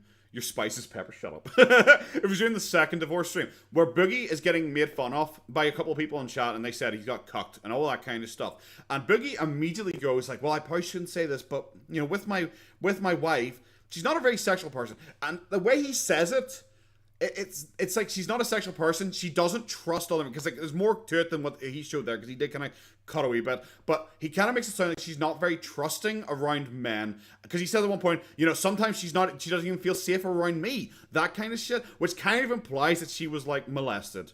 It kind of hints at that. He never specifically says it, but it kind of hints that. But imagine you're in the mindset where people are making fun of you for being like a cuck, and people joking, it's like, oh, I bet she's cheating on you. Oh, has she cheated on you yet? All this kind of stuff. And your first defense is to be like, oh, well, she wouldn't actually cheat on me because she loves my dick and she doesn't feel safe with any other man. That's seriously what fucking Boogie went with. And it is so fucking creepy. And yeah, his wife obviously fucking texted him, unhappy with the whole situation. And he did the whole, sorry, it's just so hard for me. Ooh, wait. And then he blamed his chat for talking about it. Oh my! I did actually do a reaction to that stream. I forgot about that. Is that when he does the Hitler did a lot of things wrong? Oh, that was the... God, I can't even remember which one that was. I think that was the divorce stream. I think that was the second divorce stream. But it's so... And I don't pearl clutch or anything like that. You know, guys know I'm not the morality police. I don't really do that kind of thing. But yeah, no, it was just kind of like fucking bizarre that Boogie would randomly try and say, well, I can't have been cheated on, guys, because just so you know, she's actually not really comfortable with men. She's only comfortable with me because I'm so incredible. Thomas B, thank you very much for the super chat. I'm enjoying Persona 5, just recruited and Takamaki, sorry. That's really early on. Well, do I enjoy the next 100 hours of gameplay, dude? I'm tempted to buy Persona 5 again, but I have it for the PlayStation 4 still. And I have it like where I'm ready to play a New Game Plus on it, so I probably won't buy it again on PC. I'm waiting until Persona 3 Reloaded comes out. It's coming out pretty soon. It's coming out February, I think it is. I'll get that on Steam and I'll do a big playthrough. I'm kind of tempted to start like live streaming video games more, but just kind of like as a casual thing, just kind of chilling on the side. Potato speaking Japanese, it's like an American for it. I know I'm terrible. That's one of the things. I'll never pretend I can speak Japanese because I'm just so awkward. Because I'm awkward enough speaking English. Imagine me trying to speak Japanese. But yeah, I'm tempted to kind of play them video games in the background, maybe like Fortnite occasionally, or maybe like Project Zomboid. I'm really into Project Zomboid again. I haven't played in years, but I'm really back into that again. So because VTuber is going to be the most white guy that can't even handle salt as a spice. Super chat. It's so mean. All potatoes need is salt. You don't put more on it. World's good to play P5 Strikers and Tactics are bad. I haven't played Tactics, and I played a little bit of Strikers. And it was just okay. It didn't hold my interest because I like Persona for the characters and story, and Strikers, it was just so repetitive in the gameplay, and I was like, nah. Fortnite Racing Mode, it was fun enough. I played a wee bit of the Lego one, but that's kind of like my waste time thing whilst I'm like listening to something in the background. My streams, I'm not, like I said, video games, they're just gonna be kind of chill things. I don't know if I'm actually any good at streaming video games. I've never really done anything like that before, so I might do it. I might not. If I do it, I probably will do it on Twitch. Maybe make like Twitch more my like my gaming one, kind of where I can just kind of chill and watch Twitch. Maybe I might watch Twitch if I'm ever doing like research streams where I'm sitting watching, you know, people's videos to do research on them. Maybe I'll do that at the same time. But I don't know. I don't know if me just sitting there playing video games would be interesting enough as they are. But who knows? I'll obviously post on the community tab if I ever decide to do it. So I don't know. Guess keep an eye out for that. Yeah. He started banging a lot of whores. We got back to the hotel. He fucked some slaves. I regret to say that I slept with Boogie2988. Overall, I was taking a drink when he did that. Fat shame or anything, but there is Go on, Dennis! Yeah, Dennis! It took me a lot of time to find a stick. Sleeping with Boogie is one of the reasons I quit sex work. Yeah, don't fat shame him. We wouldn't want to fat shame him, but it was horrific. Easily the worst experience of my life. I love that now that Boogie has gone like full bollock naked on live stream. It's like, oh, actually, do you know what? I believe her that it probably was really hard to find his dick. Worse than when my mother died. I'm gonna have nightmares about it. It's not enough for Boogie to. I assume you did not take foreign languages in GCSEs. How fucking dare you? Did I? Yes, I did. I took French. I don't remember any of it because I don't.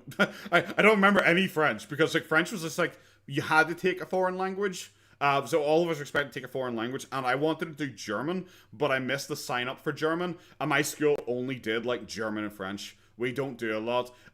So yeah, I just, Rinchester, I'm surprised you didn't take a piss out of me and said, well, clearly he didn't do math or something like that. I was like, waiting for you to say something like that. Oui.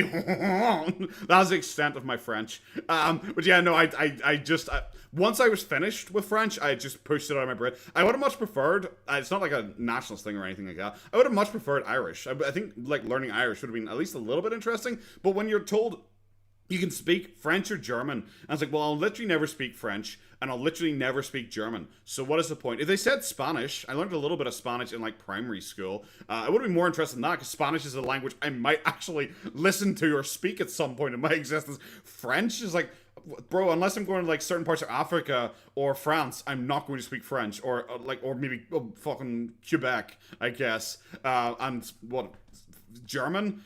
If I don't go to Germany, where the fuck else am I going to speak German? I don't think there's any other countries that even really speak German. Bang whores in peace. No, he's got to tell everyone. I'm not sure if any Germans are here. But the only German I remember is that meine Hamster ist gestorben, which I think means my hamster is dead. I think that is the only German I still remember. And publicly brag about whatever girl he's paying to sleep with him, which is not even bragging rights. It's just sad. He kept tweeting out hints about one of his previous. We don't know why to go to Canada. Gotta please my fucking poutine queen. Girlfriends, and then kept getting annoyed when people tried to figure out who she was. Eventually tweeted out an image of her with her face cropped out, but people used a tattoo on her arm to figure out who she was, and guess what, fellas? She was a fucking prostitute! Thanks for playing. Cheers, Chad. Thanks for letting me know I was right. Went to an Irish primary and secondary school. It's taught very poorly outside of schools that are dedicated to it. Yeah, it's really is taught very poorly outside, which is kind of unfortunate. I was kind of tempted to start doing Duolingo again, trying to learn it again, just out of curiosity. It's like I said, it's not like a nationalist thing or anything like that, but I'm just kind of interested. Where did Irish put the hamster? Meine Hamster ist gestorben. Sorry to hear that, Rob. I appreciate that. He was called I was about to say Squeakers, but then I have a cat called Squeaker, so I think I'll be weird if I said like, oh yeah, Squeakers died, just in case people are like, what? No, it's fine. It's just mein Hamster that is gestorben. The fucking game. Then she stopped talking to him, and I remember her. That was the which one was she? Where is it? Which one was she? I can't remember which one she was, but she was one of the ones he was showing off and claiming that she was actually like his girlfriend. But then like people found out who she was based on, I think this picture or something like that. But one of the pictures shows she has a certain tattoo in her hand. And Boogie being a creep, you know, he always wants to like show off his girlfriends because that is like his entire identity is to show off women being near him. Was he took like a picture of her, like a sneak picture of her that showed her hand, and like the people have recognized her by her tattoo, and immediately, so she the autistic kid? She might have been the autistic kid one.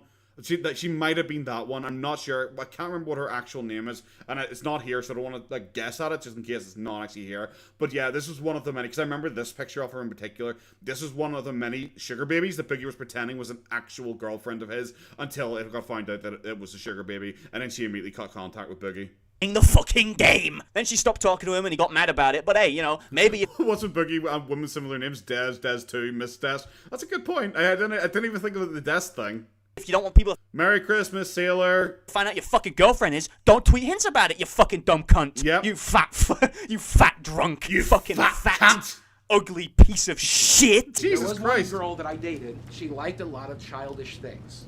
She liked rubber ducks. That's why I have this is so creepy many as rubber shit. ducks. This is so and creepy. One of my favorite memories with her is us sitting in this tub, her playing with rubber ducks as I washed her, and then when we got out, I took her to bed. One of the best nights of my life, Mike. Happened right here. One of your girlfriends was so young and childish that you kept... Fitted sheet. Argentina has a German-speaking population. We all know why. Don't want to speak to them. Rubber ducks around the house? You know, I remember someone else doing a similar thing. Now you might say, what are 4 plastic ducks doing on bed? Here's whose house it is. Oh no. Jim will fix it. He really is the Jimmy Savile of I can't YouTube. believe Then he hypes that. up the reveal No. of his newest 20-year-old girlfriend, eventually revealing the beauty when he tweeted her Not out. the Here ducks, she is. not the ducks. Oh, bro ain't been the pet. Now that people keep talking about her 5-head, I'm kind of seeing it. I'm kind of seeing it. I'm kind of seeing the 5-head. Pedophile allegation. But then, my one and only tweet about my age. This was June the 11th. This was June the 11th. The 11th of... Why did I say June? Like 3 times. Like, I'm actually fucking, like, mentally ill here. Why did I say that? I just paused and just stared. I'm just like, I'm just so fucking dumb. I'm fucking dumb. Christ. It's like Psyduck out of glasses. That is such a good description. Holy shit. My one and only tweet about my age. She's an adult. She's 20. I am older. But look at me, man. I am fat, old, and ugly. This is the cringiest shit. This is literally Boogie being like, look at my girlfriend. She's 20. And look at me. I'm fat and ugly. And I'm fucking smashing that. That's 100% why you say that. Cringe. Fucking cringe. When an adult woman I get along with wants to give it a shot, I'm gonna do the smart thing and give it a shot. If she's like an adult woman who apparently has like numerous mental issues, probably still best to not give it a shot. Boogie makes another tweet and another tweet and another tweet and another and at a certain point, I don't want to defend him against the guys calling him a pedophile because he clearly wants people to call him a pedophile. On paper, it just doesn't really add up. Yeah. Right? It doesn't make sense on paper, but then practice and in reality, there was just something there. Was it like Rehypnol and chains? Growing up without a father figure has its challenges. Oh, I've solved it. You know, I think I figured out this mystery. I would say that it's the best I ever had. What? You were... You know, believe it or not, he's even better than my uncle. If I knew sex was this good, I would have been awake for it. This is the best consensual sex I've ever had. Sexually, we both seem to be having an excellent time. We both enjoy it, you know. I know. Remember in the live stream last night where Boogie just randomly pointed at his hotel room and was like, hey guys, do you know what I did there? I had the sex. I had sex in that bed there. I had the sex. Do you believe me? I had the sex over there. Do you see his bed there? I had the sex in it, which is like the cringiest shit. I really stand by that. I think Boogie was a virgin until like he met. I don't know. Honest to God, he might still be a fucking virgin. Just look at how much he is trying to get people to accept that he has sex. He just screams virgin to me. It really does. It's like Chantel. Chantel Foodie Beauty was like, she would always talk about her sexual prowess and how often she has sex, but then she met a guy called Natter who actually would like fuck her, and she would actually be able to describe the sex that they had, and he was like kind of being her boyfriend, and she was like obsessed with him because it was a man that would actually fuck her. And she was upset. She was crazy. Like, a couple days in, she was, like, going to his house because he hadn't texted her back in a few hours to, like, peep through his fucking windows to see what he was doing. Like, I 100% believe before that Chantal was a virgin. And Boogie gets on exactly the same way. He is trying so hard to make you think that he's like, oh, that was what it was. Remember I was saying earlier on about Boogie and his like weird like opinions of abuse? Boogie during the Lolcrap podcast, Rami came out and said, well, he can't be abusive women because... has any woman ever come forwards? No. And since no woman has ever come forwards, he can't possibly be abusive because a woman surely would have come forwards, even though Lucy Fox did come forwards, and then he actually said that she was actually the abusive one, and he just like tried to like slander her instead, and then claim that she was like blackmailing him, and then mysteriously she suddenly disappeared online, almost like he probably got in contact with her and threatened her with legal action. You know, something along those lines. But he suddenly pretends Lucy Fox doesn't exist. So he said, no woman has ever come forwards. In all the years of my dating, no woman has ever come forward. I was like, Boogie, like, does anyone actually think that you've had sex? Like, does anyone actually think that any of your relationships are real? The feeder thing was the most he ever talked about a relationship prior to, like, Des. And the feeder story changed constantly. So I don't believe it actually happened. Danny, I don't know if the Danny thing actually happened. There's conflicting information. He changes the story every once in a while for it. Like, I really don't know if the Danny thing happened or if he was just her simp friend who followed her around. Because at one point he described taking... he was like, I had to take a black girl to the abortion clinic, and the KKK were outside waiting, and I had to defend her and get her into the abortion clinic. And he never said it was like his kid or anything like that. But a lot of people were like, oh, that was like Danny he was doing because the time frame lined up. So a lot of people thought he was just the simp best friend of Danny, who was just like following her around, hoping if he's a nice guy to her, she would eventually fuck him. That's what a lot of people think with Boogie. So it's like, okay, well, Boogie, you're coming out and saying, well, no one's come forward about me. Well, apparently your wife is under a non-disparagement clause, which he said at one point that she was. And no one believes you've ever had sex apart from maybe that. Maybe you had some hams with that. No one believes you actually had sex. So, like, what all imaginary women are meant to come forward to confirm that you're actually abusive to them? She enjoys it because there's little to no resistance. Oh, Toasty, did you see the picture? It's not a very nice picture. The biggest reason I think it's Boogie is because she has to, like, push the fat down to, like, even get enough dick to put in her mouth. Boogie's wife left him because he was using her as a live-in maid. Jesus fitted! Jesus fitted! Holy shit! That doesn't elicit much sympathy from Oh Boogie, my however. God. My ex-wife was a very angry person. My ex-wife was a little bit on the plus side. Oh yeah, this. When I say a little bit, I mean fairly. God, yeah. Large. This is the shit he said when he's I don't know why people are comparing my girlfriend with my ex-wife. Like, sure, their names are same, but that's it. Even though they look very similar, like, facially. Like, he claimed that Des is very thin and very attractive, but my ex-wife, she was very much on the plus side. This is what Boogie said. Like, no. Thank you very much for the super chat there, Shane. Been tuning your streams for a while. It's good stuff. Have a good holidays, Potato Man. Well, Merry Christmas to yourself there, Shane. And obviously, Merry Christmas to everyone there. I hope you all have a lovely, great Christmas. This is a lot more fun than the LOLcry podcast. I'm having a lot more fun with it. Because I remember yesterday, I was just like, I don't want to be here just the whole time. But I'm kind of like a bit more pumped. Maybe it's just because I'm in the mood for Christmas. I really enjoy Christmas. So I really, really like Christmas. So I'm kind of excited for it. So I'm a wee bit better mood. I'm feeling better. Side of chesto! And feeling better. So, like, this has been a lot more fun. BigBunjeeeeee, like I said, everyone go subscribe to him. In the description is a link to his to the video. Go watch the video there. Make sure he gets his ad revenue. Subscribe to him. Hit the thumbs up on him. Everything like that. He's really making good stuff. Does Boogie's Rinse? It's because I said I'm in a good mood tonight. I think you just wanted to ruin that, didn't you? So, okay, we all get to experience, because Rinse decided to ask the class, we all get to experience this. Does Boogie's cum taste like Mountain Dew or high cholesterol? Which one are we thinking of here, guys? Which one do we think? Which one do we think it's going to be? High cholesterol or Mountain Dew? I wouldn't have said high cholesterol. I would have said something like, I don't know, butter or something along those lines. Bacon grease? I can imagine bacon grease. Cheetos? Maybe Cheeto. Maybe when he comes, it's just a puff of Cheeto dust or something like that comes out. Maybe it's something like that.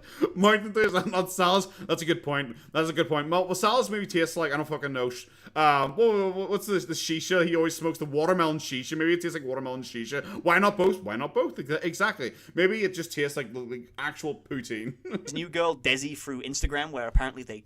Abigail, she's eating plus. That's exactly it. His ex-wife, there's like one point where his wife was a bit heavy, but like a bit heavy. When you're standing beside a 600-pound man, though, she like looks tiny, you know? She looks absolutely tiny, but she's a bit heavy. And do you know why she is a bit heavy? I'll give you a fucking hint.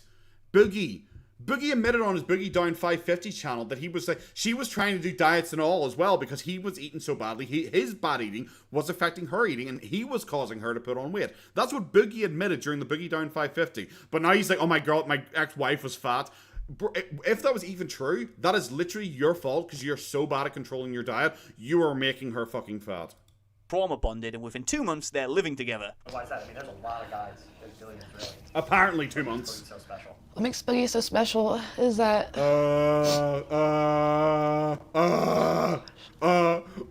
Oh god, imagine just like what it makes it so special.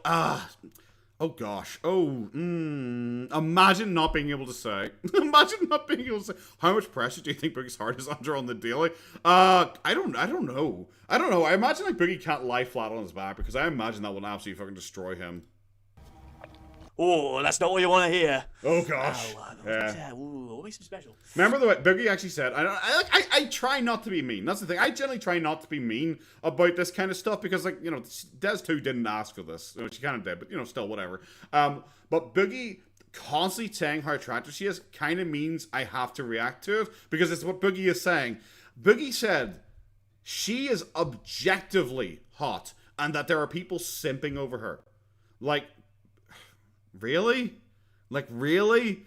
I don't know, maybe it's just me. Maybe it's because I like a bit of thickness on my girls. Maybe it's because I hate every photo she takes. She always has her head tilted down, looking up, out of the tops of her eyes. The daddy's little girl look. Maybe that shit just really turns me off. Maybe it's that. Do you think Des Prime's a great name. Des Prime's NDA expires upon his death. We can only hope. He shouldn't be the one writing an autobiography. She should be the one writing an autobiography. He doesn't smell as bad as you'd think he would. What else? Someone did say that about him. Not all of them. Boogie claims that Desi is the only good thing in his life and that dying due to obesity would destroy her completely. Yeah, my biggest fear is dying on her. If I die in the next 2 or 3 years on her, that's just going to ruin her life. And he has not lost a fucking pound of weight since this documentary. My risk for stroke or heart attack. That's the thing. She's not like super unattractive or anything like that, but she is like the most like 5 out of 10. If we're going like Boogie's a grading scale, she's like the most like 5 out of 10 ever. Which yes is out of Boogie's league. Certainly is out of Boogie's league. But like she is not like super hot. And he's not trying to like pimp her up the same way like Wings of Redemption. Wings of Redemption talks about like Kelly is like a 10 to him because she's his girlfriend, so she has to be like a 10 to him. It's not like that. Like Boogie wants people to think she's attractive. Boogie doesn't care. Like he doesn't think Wings claims she's a 10 out of 10 to me for Kelly because obviously it's his girlfriend. Boogie wants other people to think Des 2's hot. That's it.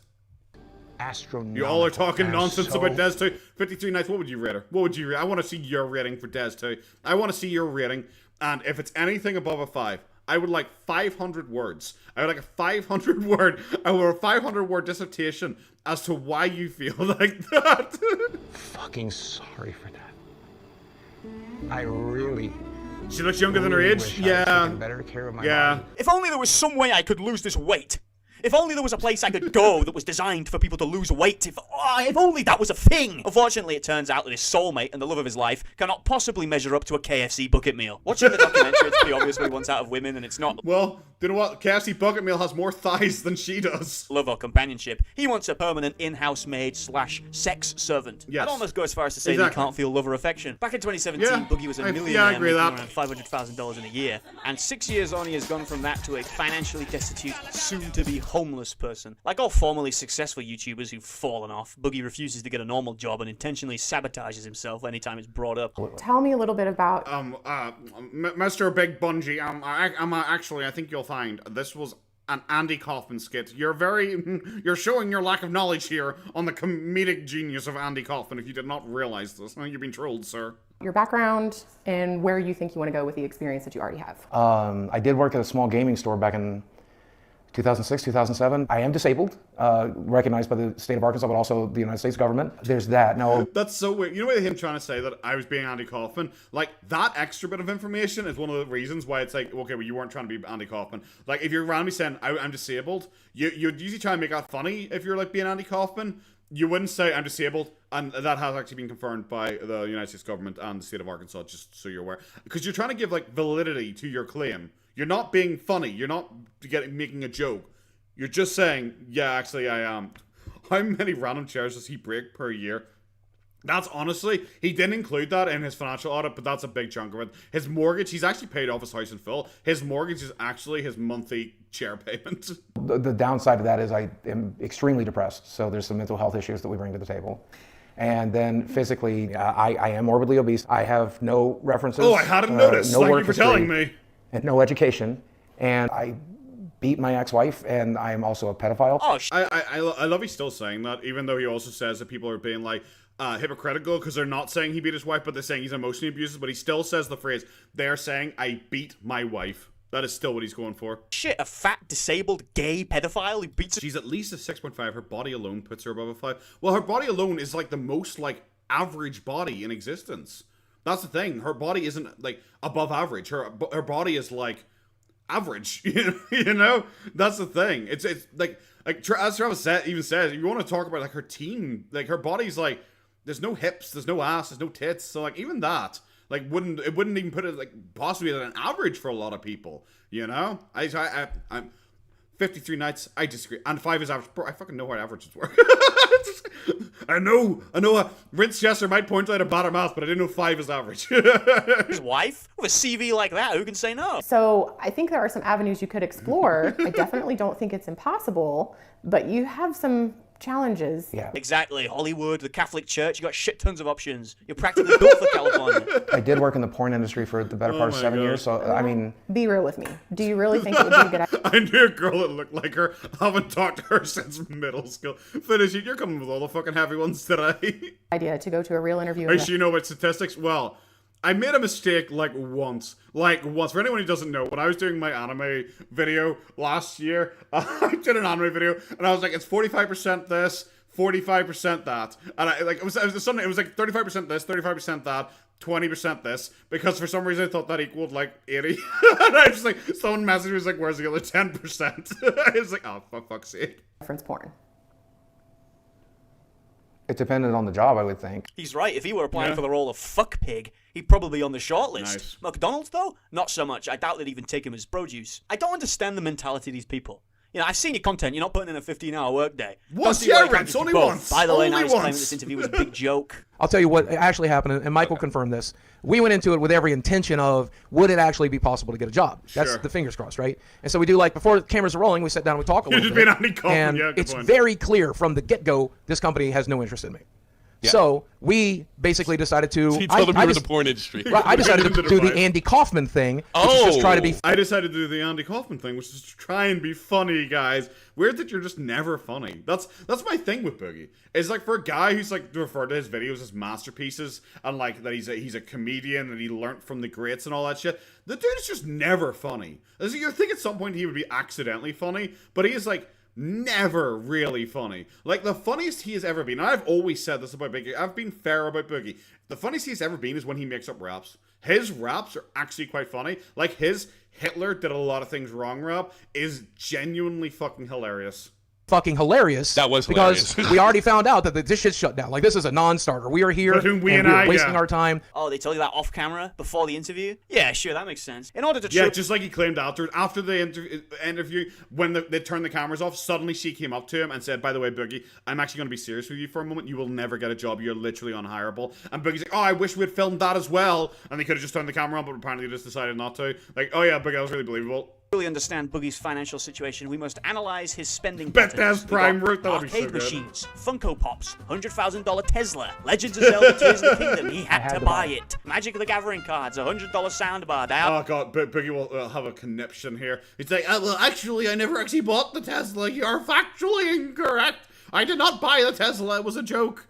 Even though it wasn't a joke. And my favorite bit is, I still just love it so much. It's just that time when he's reviewing Sunny V2's video, and he actually just goes, like, Sunny V2 is saying he made a lot of bad financial decisions, and he's just showed in the background the tweet of Boogie saying, I just bought a Tesla, and he goes, oh, he's already wrong. He's already lying. I never bought a Tesla. Even though he never, like, Sunny V2 never said that, he literally just showed Boogie's tweet where Boogie said, it was just like, bro, this is the worst thing I've ever seen. Oh, finishing. On a serious note, the Andy Kaufman excuse is annoying because Kaufman made people laugh by making others uncomfortable. Boogie just makes people other uncomfortable by being a sad loser. Yeah, exactly. Boogie's not funny. Like, I watched some Andy Kaufman stuff to try and, like, find out what it was about. Because I had never seen him. It wasn't big over here or anything like that. So I decided to watch some of his stuff. And it was like, it was okay. I personally don't find it funny. But I can kind of see, like, kind of where the humor is in it. With Boogie, it's just like, there's no humor. There's nothing funny. He's not doing a funny joke or anything like that. I don't know. I don't see Andy Kaufman in anything that Boogie does, where Boogie is just like saying something stupid and like saying he's trying to annoy people, which doesn't seem like what like Andy Kaufman did. He didn't seem like he was trying to like upset people a lot. Apparently Andy Kaufman, when he did his annoying man character, very specifically chose to do an accent that was like a nowhere accent, so he wasn't being offensive to anyone. That's apparently what Andy Kaufman decided to do, you know?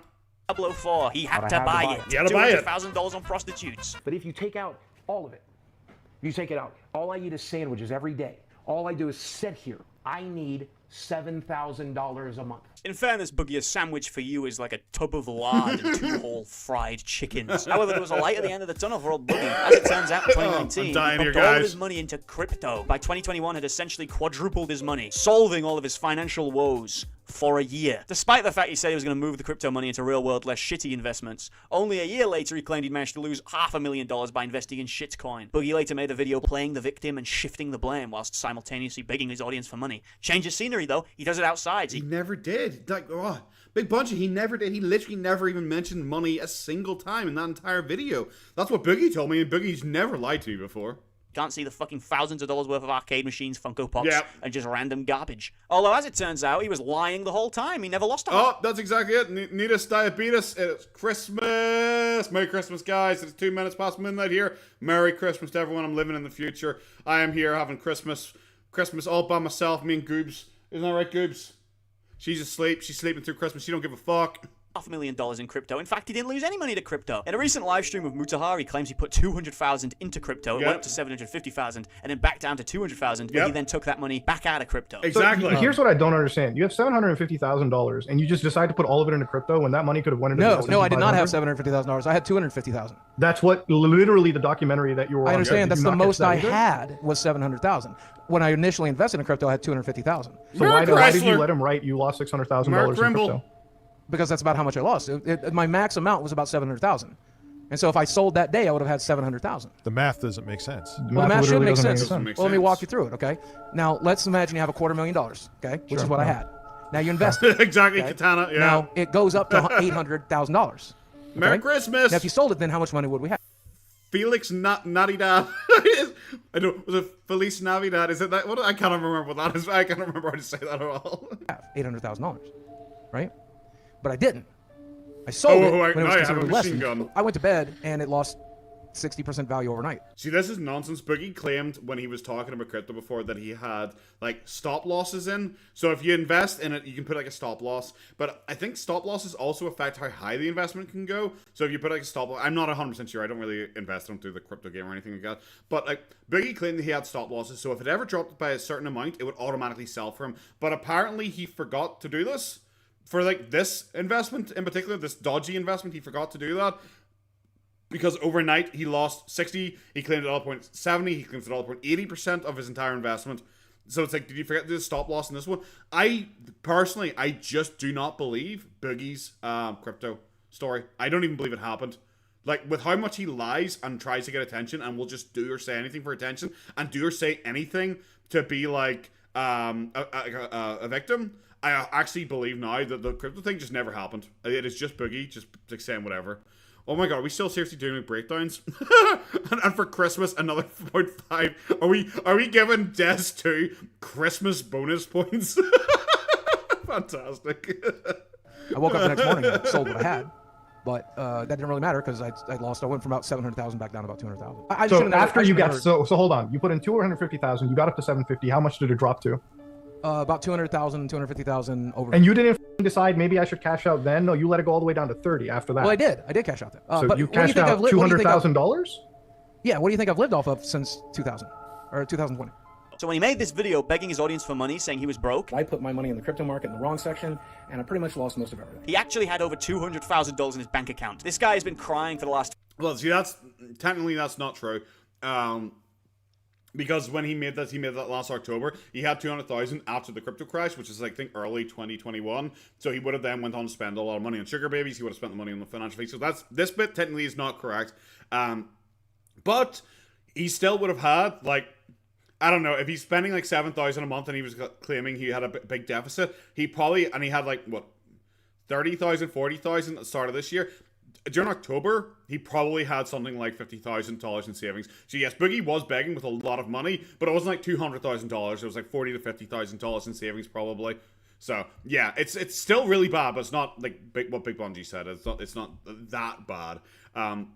It's kind of like when people were making fun of him for being broke, and he would like flex them how much he had in savings after this, and you just think, bro, you're the one he begged. It's why I don't believe the story. Like, it's why, because people always say, like, oh, haha, Boogie's broke, and that's, like, headline news. It's why I think I'm a bad YouTuber, because I don't really jump into things when I think this is what Boogie wants me to do. It's like the the Twitch thing. I probably could have made a quick video on the Twitch thing and made like I don't know, like 5K views or something like that. Just quickly making a little short video laughing at Boogie for getting banned on Twitch. I could have done, but it's like it's so obviously a publicity stunt by Boogie that he's so obviously doing it for attention. I'm like, well, I don't want to talk about it. It's like the broke thing. I don't really want to do videos where it's like Boogie's broke. Oh my god, Boogie going bankrupt, that kind of stuff, because I don't believe it. I think it's just all so Boogie can be a victim and to try and like trick his idiot fans into donating more money to him because his idiot fans think, oh, well, we're saving him, we're helping him financially here. No, you're only a bad YouTuber due to the thumbnails. It's true. You have like. Even if I was like stupid and thought my thumbnails are good, I would have realized by this point that my thumbnails are bad because of the number of people who have messaged me telling me specifically they were happy to make thumbnails for me. That is how I know I'm so bad at thumbnails that people message me and go like, I can make thumbnails for you if you'd like. And I'm just like, nah, it's fine. Don't worry, dude. 3 years begging his fans for handouts, begging other YouTubers for handouts. He's had $200,000 the whole time. Man, if I had that money back, that would be half of my mortgage right now. You've had that money for the last 3 years, Boogie. Why have you never paid off the mortgage? I'm supposed to believe that you spent $200,000 on bills in 3 years? Pretty much all of Boogie's problems stem from being fat and ugly. He never does anything to lose the weight or help himself, and he justifies this by pretending to have a horrifically difficult life. So, nah, Dolomite. Nights has been here for a very long time, to be fair. 52 Nights has been around for a very long time. When you wake up in the morning, what's the first thing you do? Probably piss. And then? Shower. Well, I piss and shower. And then I spend the first 2 or 3 hours of my day trying to not... I piss in the bed, and then I have to get out and shower because I pissed myself in the bed. Hate being alive. I have to spend that time meditating. I mean, for all lack of a better term, meditating and learning to get my brain into a functioning mode. This is a fancy way of saying I spend all day laying on my sofa stinking of shit waiting for Touch TV to come on. I have, you know what, I got up today at 10 a.m. Do you know what I've done today? I've done nothing but prepare for this interview so that That's really pathetic. Remember, this was filmed in, what was this? Was this June? Was this about June time? So this is about the time when Des 2 moved in. And this is Boogie saying that I have to wake up every day and just sit there meditating just to convince myself to get up. But Boogie is the one claiming that he is training like Des 2 on how to be a better person, and he's like fixing her and fixing her mental issues. That's what Boogie's claiming. But at the same time, Boogie's the person who says, I have to sit there for hours just meditating to try and like convince myself life is even worth living and it's worth getting out of bed. But he's teaching Des 2 how to live her life and fixing her social anxiety and her depression and everything like that. He's fixing that, but he needs like to do full meditations just to exist. Would not lose my emotions. I wouldn't cry in front of you. I wouldn't lose my temper in front of you. I have literally played a handful of video games. I talked to my girlfriend. I played with my dogs. I did all of these things so that I would be in the right headspace for this interview so I wouldn't make a complete and utter ass out of myself. Oh my god, that really did not work out well. Oh my god, that really did not work out well. Especially because he deleted it and then uploaded it stealthily a couple months later when no one would notice. And then has called his next one, like episode 4, to try and act like this one just did.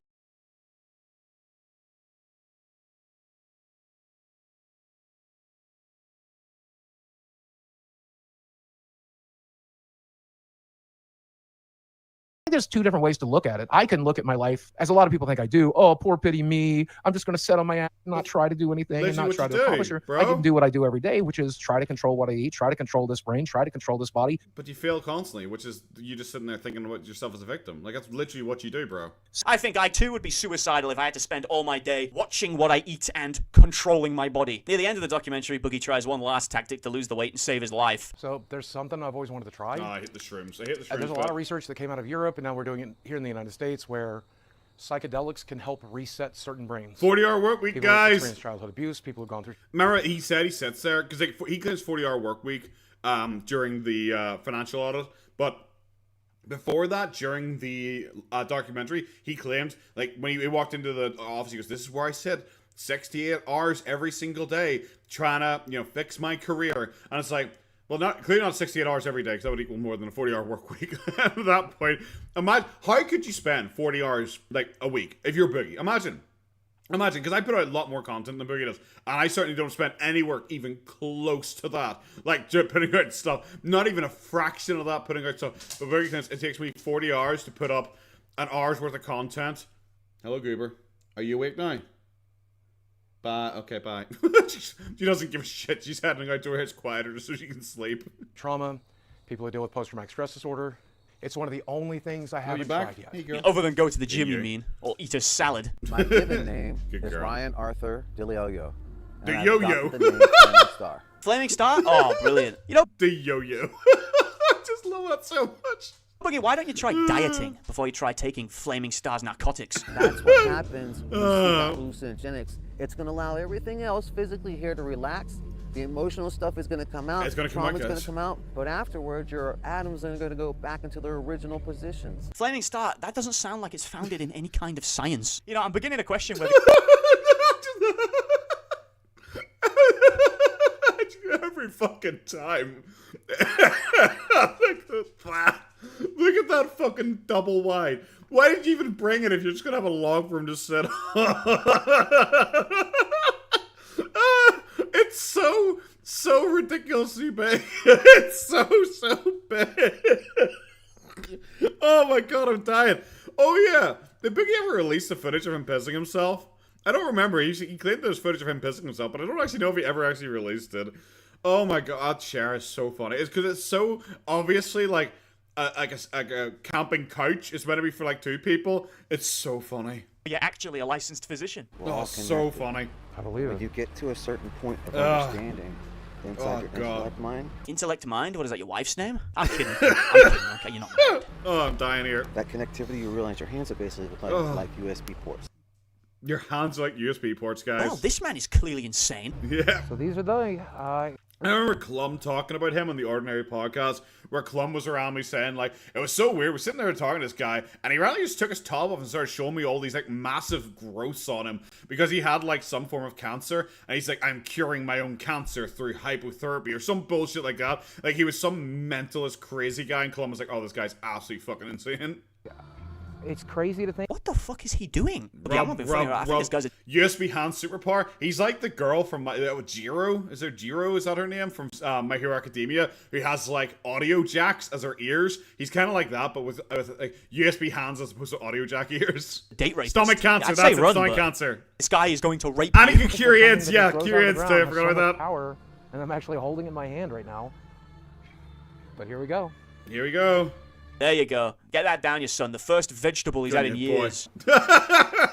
Welcome to the club. Get it down, your son. Flaming Star, shut the fuck up. Damn, my parents are just crazy. They're broken people. Parents? Flaming Star is not parents are. Oh, there's a fucking surprise. Made this documentary because he thought it would make him look like a victim, but that's failed. Yep. So now he's throwing Mike Clum under the bus, claiming like half of the documentary is fake. He let them leave it all in because he apparently doesn't give a shit about misinformation being spread until right now. Until specifically now. You said that you had $1,500 in boxing, like to pay for boxing. Oh no, lessons. Mike Clum said on my live stream he fudged those numbers. He didn't get those numbers from me.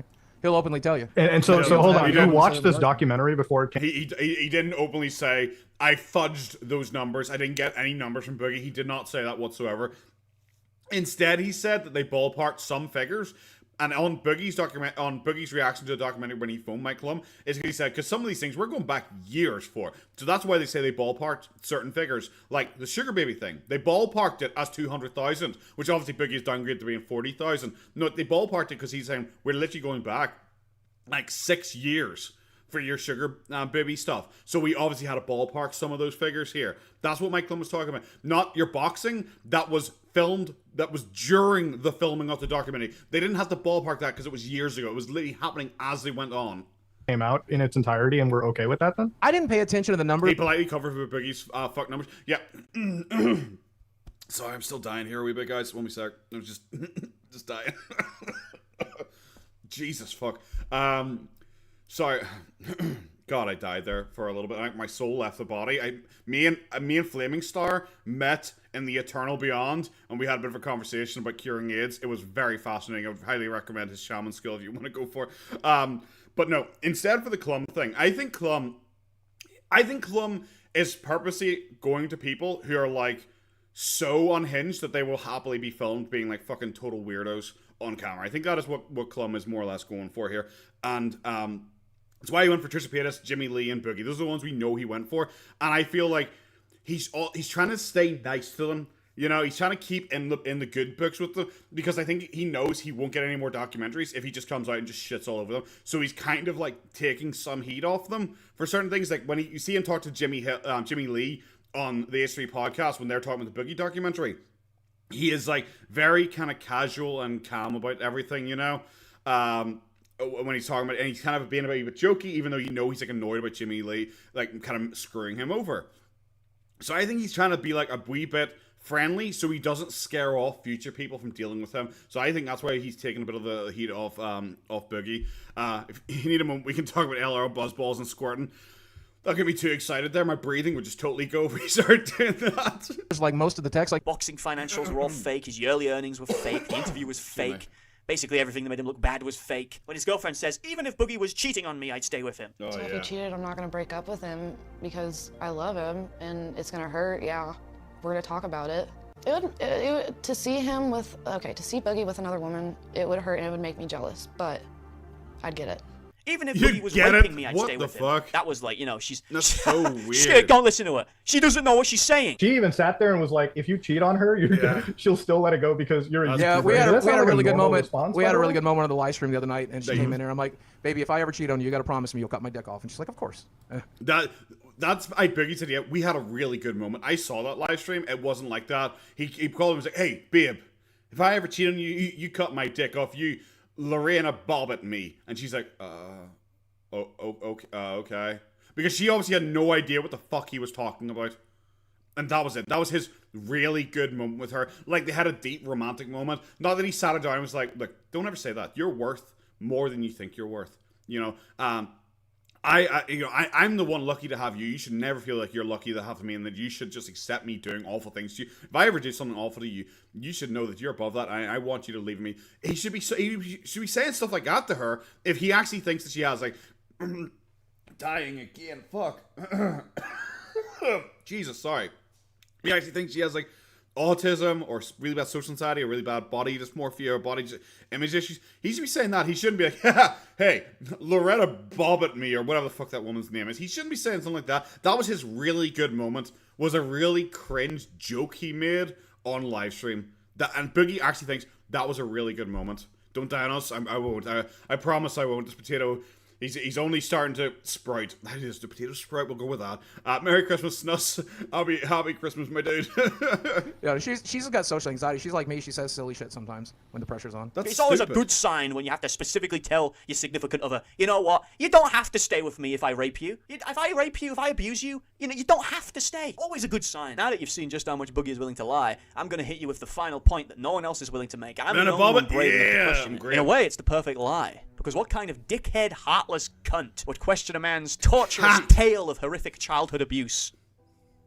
This guy! Every time Boogie brings up his abuse, the context or story just seems to totally shift. The first video talking about being abused, he's crying and blubbering about this woman who took advantage of him.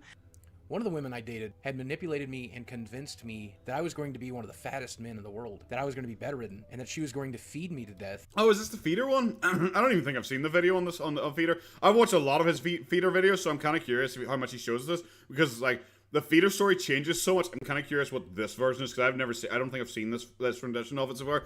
Not BK. It's going pretty good, dude. It's going pretty good, even though I am dying here secretly. It's still going pretty good. Happy Christmas to you. I hope you're having a good one. For her own sexual gratification. Hard to admit that. She exploited my... It's hard to admit that. ...depression and my suicidal tendencies, and... Cringe. I was right along with her. And the next time he tells the story, this was epic! It was awesome! Yeah. Best experience of my life, better than my marriage. Exactly. It was like one of the best experiences of my life. I was like, this is awesome. One of the stories he keeps telling me about how his mother smashed down a door with a hammer and beat him over the head with it. The story is usually generally correct, but when you get into the details, it's always wrong. First time he tells the story, he references a scar and points to it. Then the next time he tells the story, he references to the same scar, except this time he points to the opposite side of his head. You thought no one would fucking pick up on that, Boogie, did you? But I fucking did. I picked up on it, you fat fuck! One time she split his skull, next time she just scratched his scalp. I still have the scar where she split my skull right at the hairline. Hammer around, and instead of hitting me with the hard end, which could easily have cracked my skull, she hit me with the claw end. That was the funniest shit I've ever... I remember him saying that story. It was the funniest shit I ever heard. That to not break his skull by hitting him with the flat end of the claw hammer, she hit him with the claw part of a claw hammer. That would cause so much more fucking damage than hitting him with a flat edge. Kind of scratched the scalp pretty hard and caused me to bleed. Oh my god. It's not just this story. There are issues with most of them. His sister was taken away from home because it was known she was being abused. My sister got taken out of her home because of the abuse she perceived. She was, I think... She also claimed that she ran away. She also claimed that when she got old enough, she was able to just leave. He's claimed many different things about the sister over and over. He also claims the sister obviously abused him and everything like that.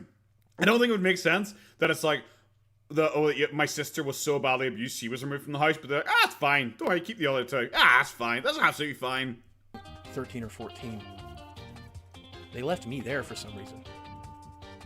Yeah, so it's I'll fake. Never understand that. But then sometimes his sister wasn't taken away by Child Protective Services. Sometimes she was just put up for adoption by his mother. Eventually, Mom just turned her over to foster care, to the child services, and just let her go. And that left me alone in the home. And I mean, those two are drastically different fucking things. This is one of his stories. This is unironically one of his stories. He and his mother in a car. They're driving in front of his store. Oh God, not this one. Hour, right? His mother is like scratching his eyes with her fingers because she's like a witch. Boogie opens the door. He dives out onto the concrete.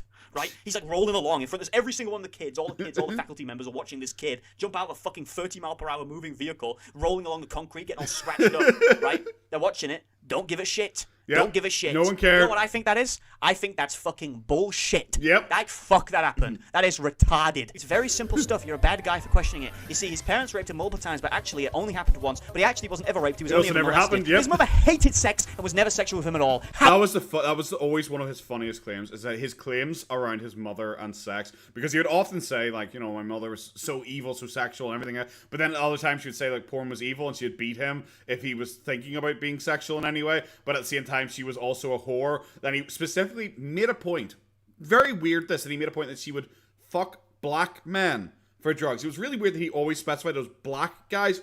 Very weird that Boogie would just specify the race of these guys. I don't know why he would randomly do that. I don't know.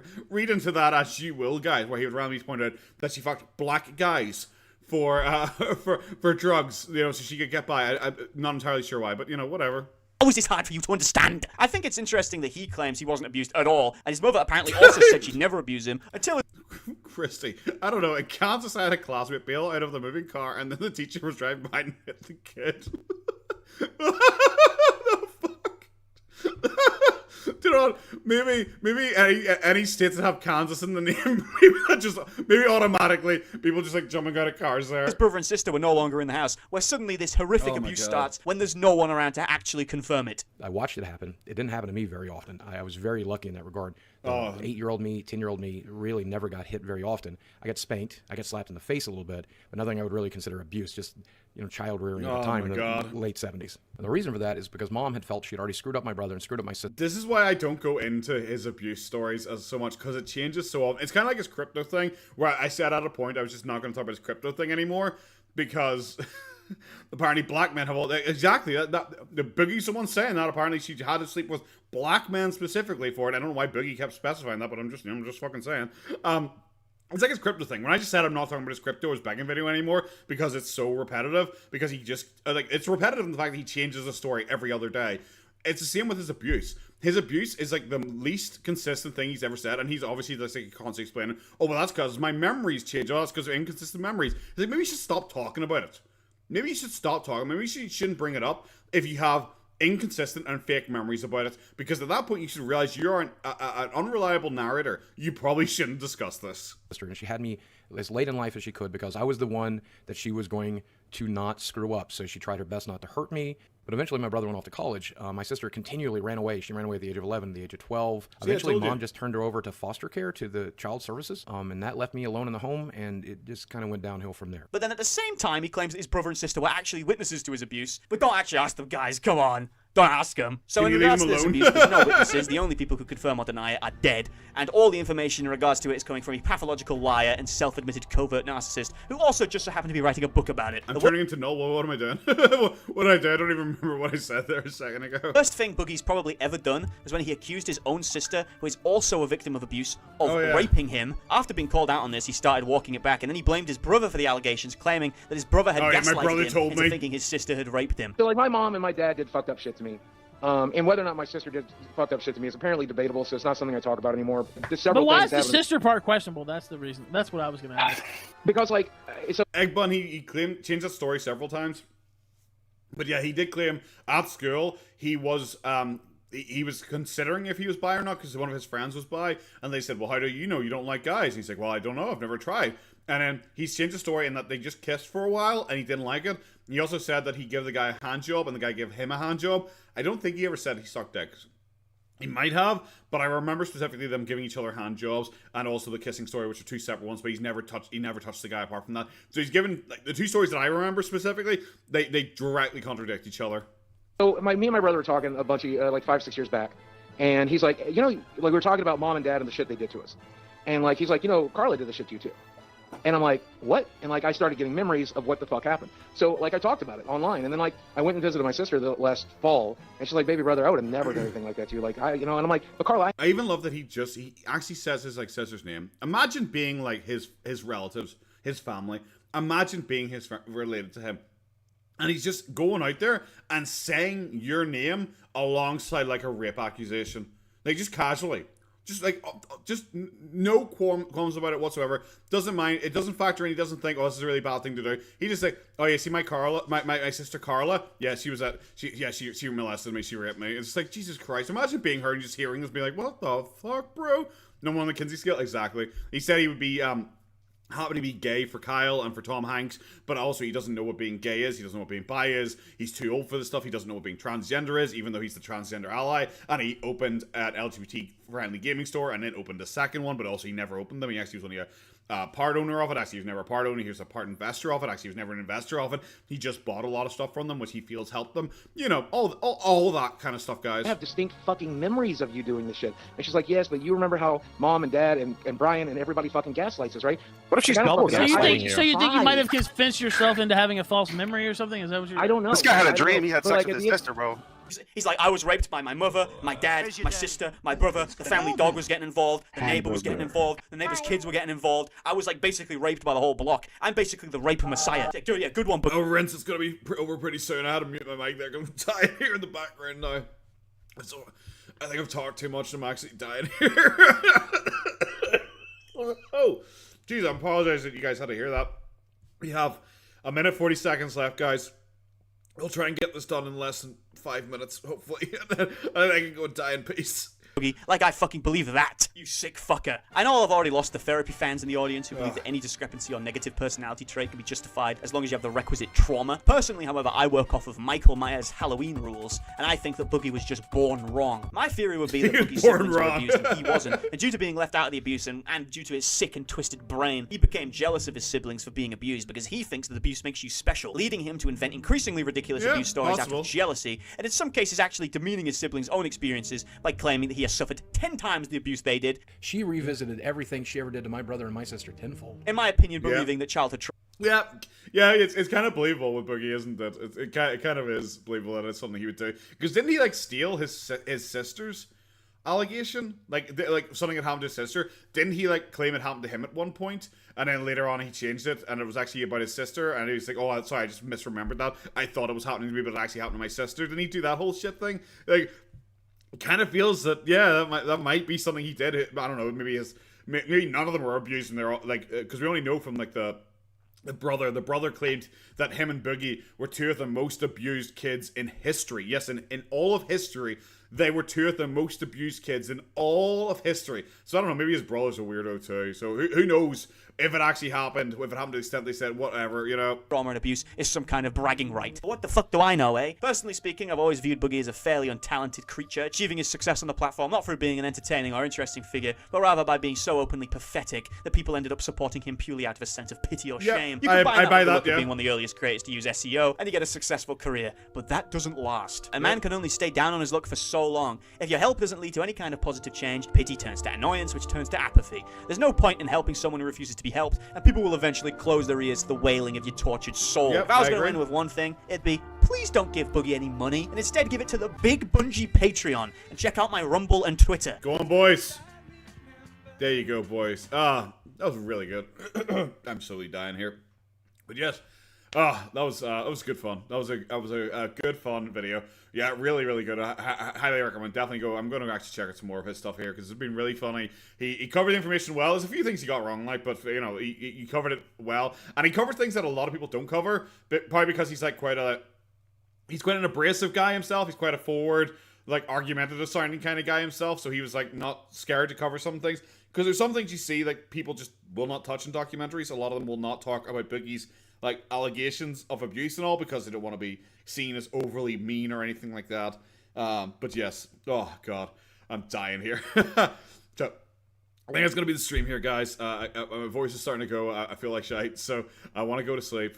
It's it's midnight now, so Merry Christmas, everyone.